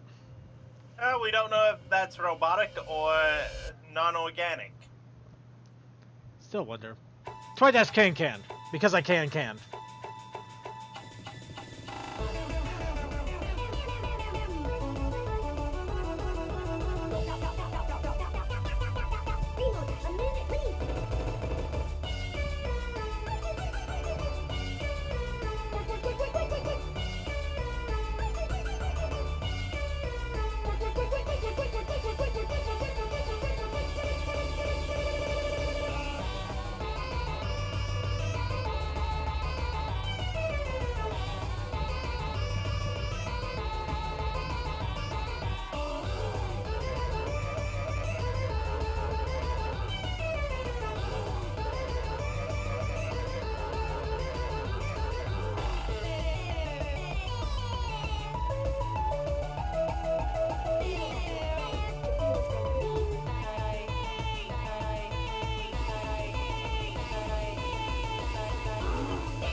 We love you, Tridashy.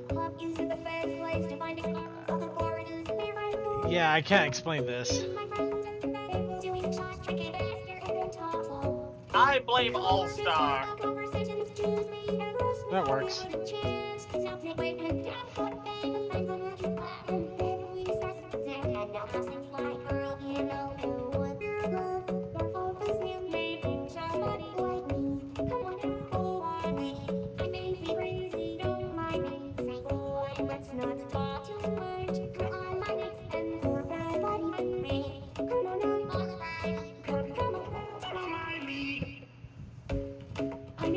Yes.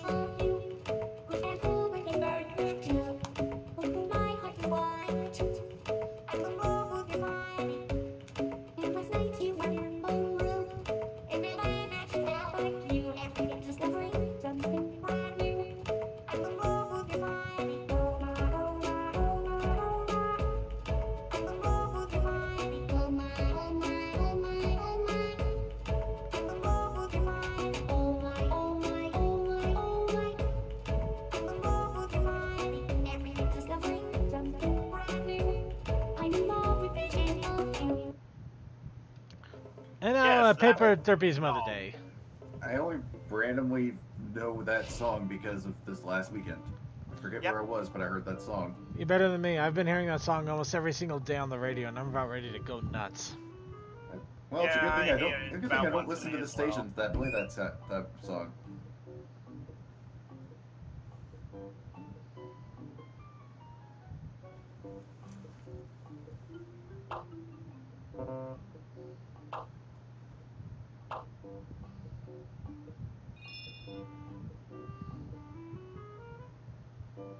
Is it a Mother's Day card?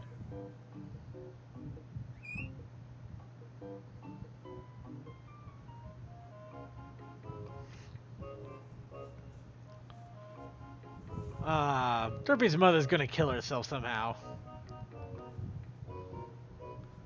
Oh no.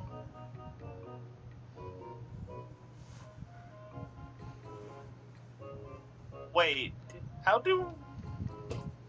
Where... Whee!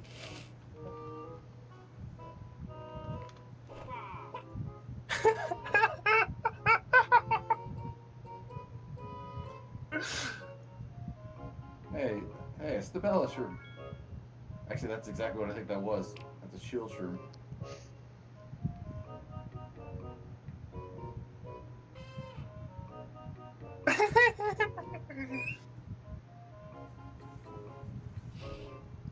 Aww.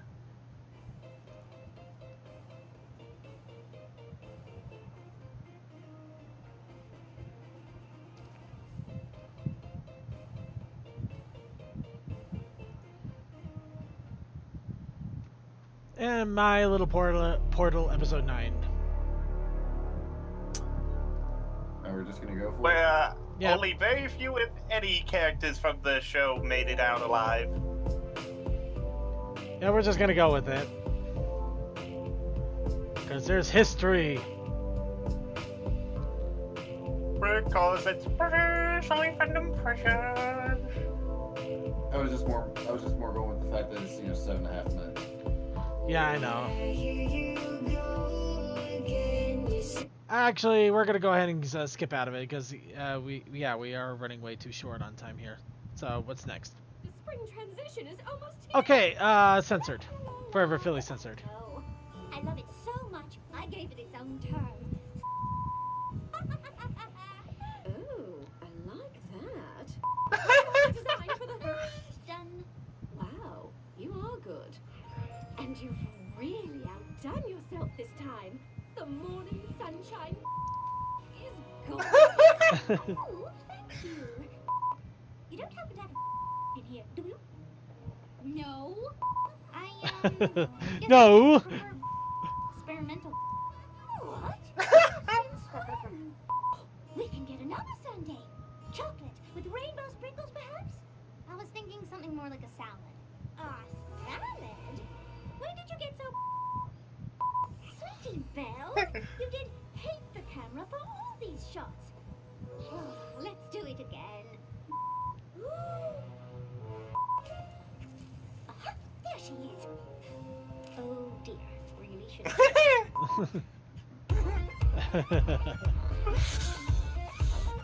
Good old censored videos. Yeah, this is kind of fun. Well, here's the latest episode now. Well, no, the episode previous. Fluttershy leans in censored. Yeah. I think they did put out the 7 on that. Get that censored until about Wednesday.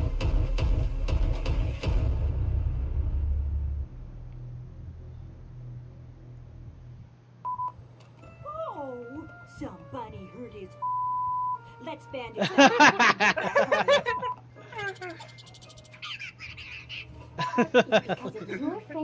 Alright, that one actually could have been a screw you. To reality. But I can't alone. Will you join me?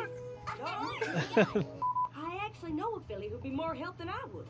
She's a friend of mine from competitions. Wrangler. She's an expert in animal. How lovely. I know some pony too. Carl is the best pony in Ponyville. He can anything you could ever want. Hearing you all mention these experts, I am reminded that I too have the perfect pony to help capture the essence of your vision. To give it some. Is it you, Rarity? No. Premier interior designer of the Canterlot Elite, Dandy Grandeur. He me when I was setting up my Canterlot boutique. I know he'd be thrilled to work with you.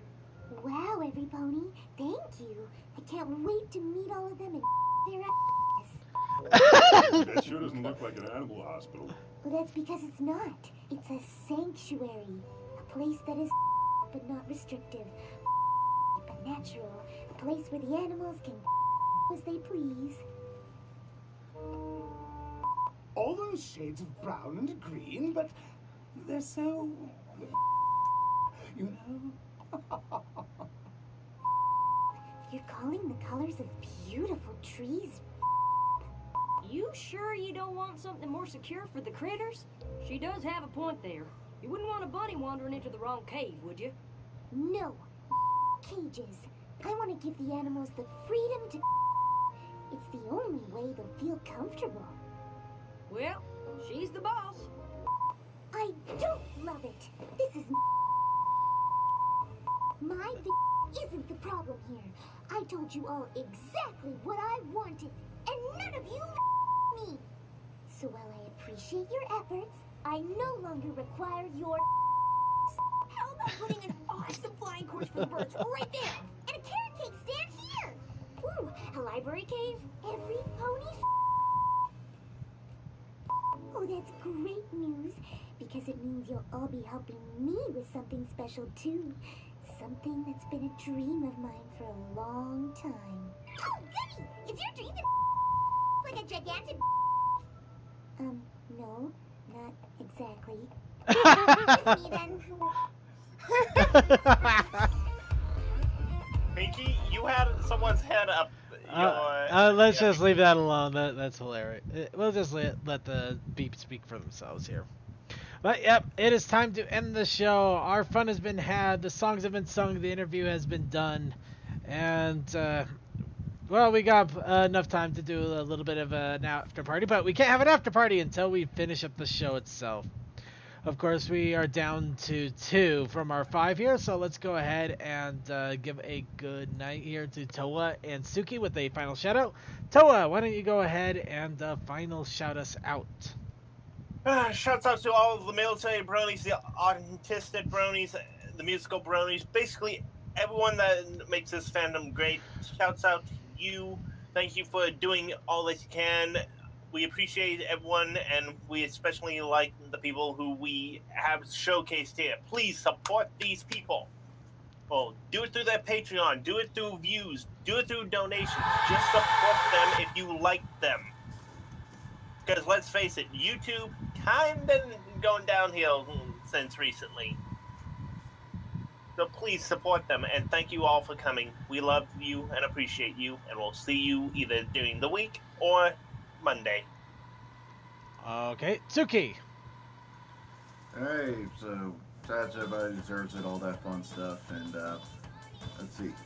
As far as for this week, it is going to be a somewhat different week as far as streaming goes, because Thursday my roommate is actually working, and I'm off that day, so I've decided that I'm going to do a gaming stream on Thursday where I'm going to start sometime early in the afternoon, and I'm going to play Prey. So yeah, so it's going to start sometime in the afternoon. I haven't quite picked out a time yet, but yeah, I'll start then, and then play through as much of the game as possible. I'm going to just go late and everything. So I don't know, there's a good chance I may work towards possibly just trying to beat the game. I pray for you, because Prey seems a little bit difficult. I mean, it seems to just depend on, you know, as long as you work for your play style, it seems like. Fair enough. Yeah. But they haven't had a really bad game in a while. Yeah. But okay, and as far as Saturday, there will not be a gaming stream on Saturday. Because we will be doing our stuff here with our friends in real life. So yeah, that's gonna be us doing that. So after the pony stream on Saturday, you guys will be free to do what you wish. I'm good. I'm done. All right. Okay, then in that case, I would like to remind you all that we have, well, a lot of different shows going on. We have the pre-show that happens 1 hour before the main show here. We have the after party, which is sometimes hosted by CC0 Fire, if he's able to do so, though he hasn't been as of late. Unfortunately, life calls and pulls him away from that, which is really a shame, but it happens. But along with that, though, we have Winchester Wednesdays, and Winchester is coming back this week, so stay tuned for those shenanigans. Thursday, we have Silent Blast and his Thursday shenanigans. Friday, we have our Roan RPG group that streams live if you want to catch and enjoy our shenanigans live. Saturday, we have Saturday Morning Cartoons with the new episodes of the US My Little Pony episodes. Along with that, we have Saturday Morning Cartoons, which is always a fun time. And Saturday evenings, we have the Gaming Meltdown with Creature. Sundays. And just so I can say this here now, when Sonic Forces comes out, Creature is planning on streaming that. I better get my hands on Sonic Mania then. But along with that, we also do have the Sunday Let's Play with yours truly, Circuit Main here as well. Along with that, we also have a website, thebronyshow.net. If you don't know, be sure to go and Google it. Check it out. Say hi to us. Check out our page. Along with that, we also have archives on YouTube and Vimeo. Be sure to check those out. We also have not support groups. We have a social groups on Twitter, Steam, and Facebook. All of them, The Brony Show. Be sure to check those out as well. And that covers pretty much everything there. So let's go ahead and give a shout out to our chatters here. First off, CC, do you know if you're going to be doing the Oatmeal Galore after party tonight? Please let me know in chat as soon as possible. But yes, we have CC Zero Fire, CMC Crazy Mac Captain for our moderators. Thank you for keeping an eye on the chat.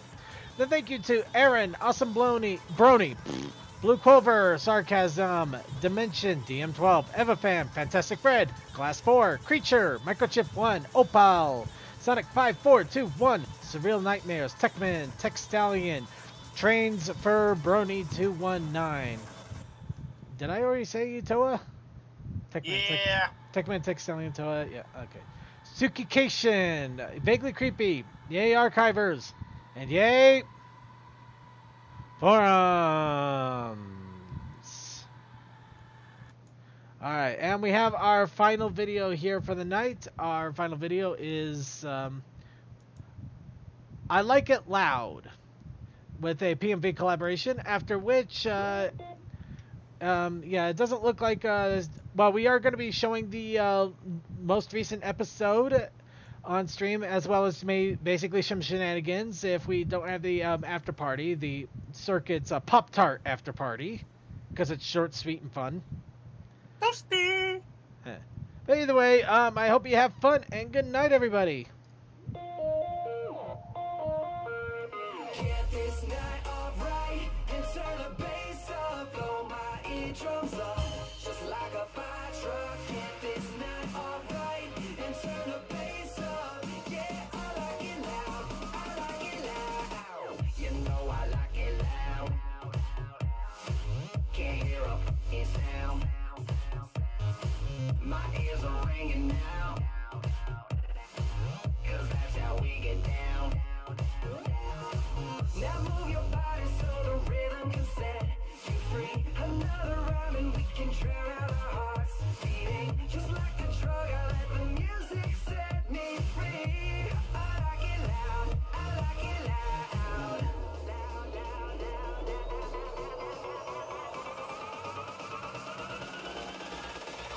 get this night alright and turn the bass up, blow my eardrums up, just like a fire truck. Get this night alright and turn the bass up. Yeah, I like it loud, I like it loud.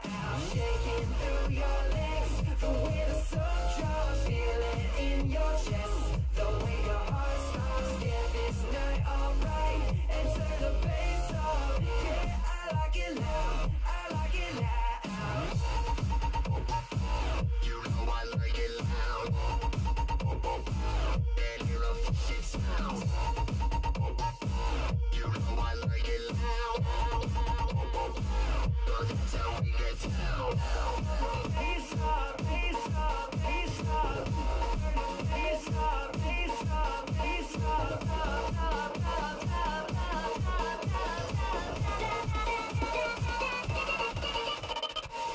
Move your body so the rhythm can set you free. Another round and we can drown out our hearts beating. Just like a drug, I let the music set me free. I like it loud, I like it loud. Now move your body so the rhythm can set you free. Another round and we can drown out our hearts beating. Just like a drug, I let the music set me free. I like it loud, I like it loud. I like it loud. You know I like it loud. And hear a f***ing sound. You know I like it loud. I like it loud. Get this night alright and turn the bass up, blow my eardrums up, just like a fire truck. Get this night alright and turn the bass up. Yeah, I like it loud, I like it loud. Shaking through your legs, the way the sun drops, feel it in your chest, the way your heart stops. Get this night alright and turn the bass up. Yeah, I like it loud, I like it loud. I like it loud, I like it loud. Yeah, I like it loud, I like it loud.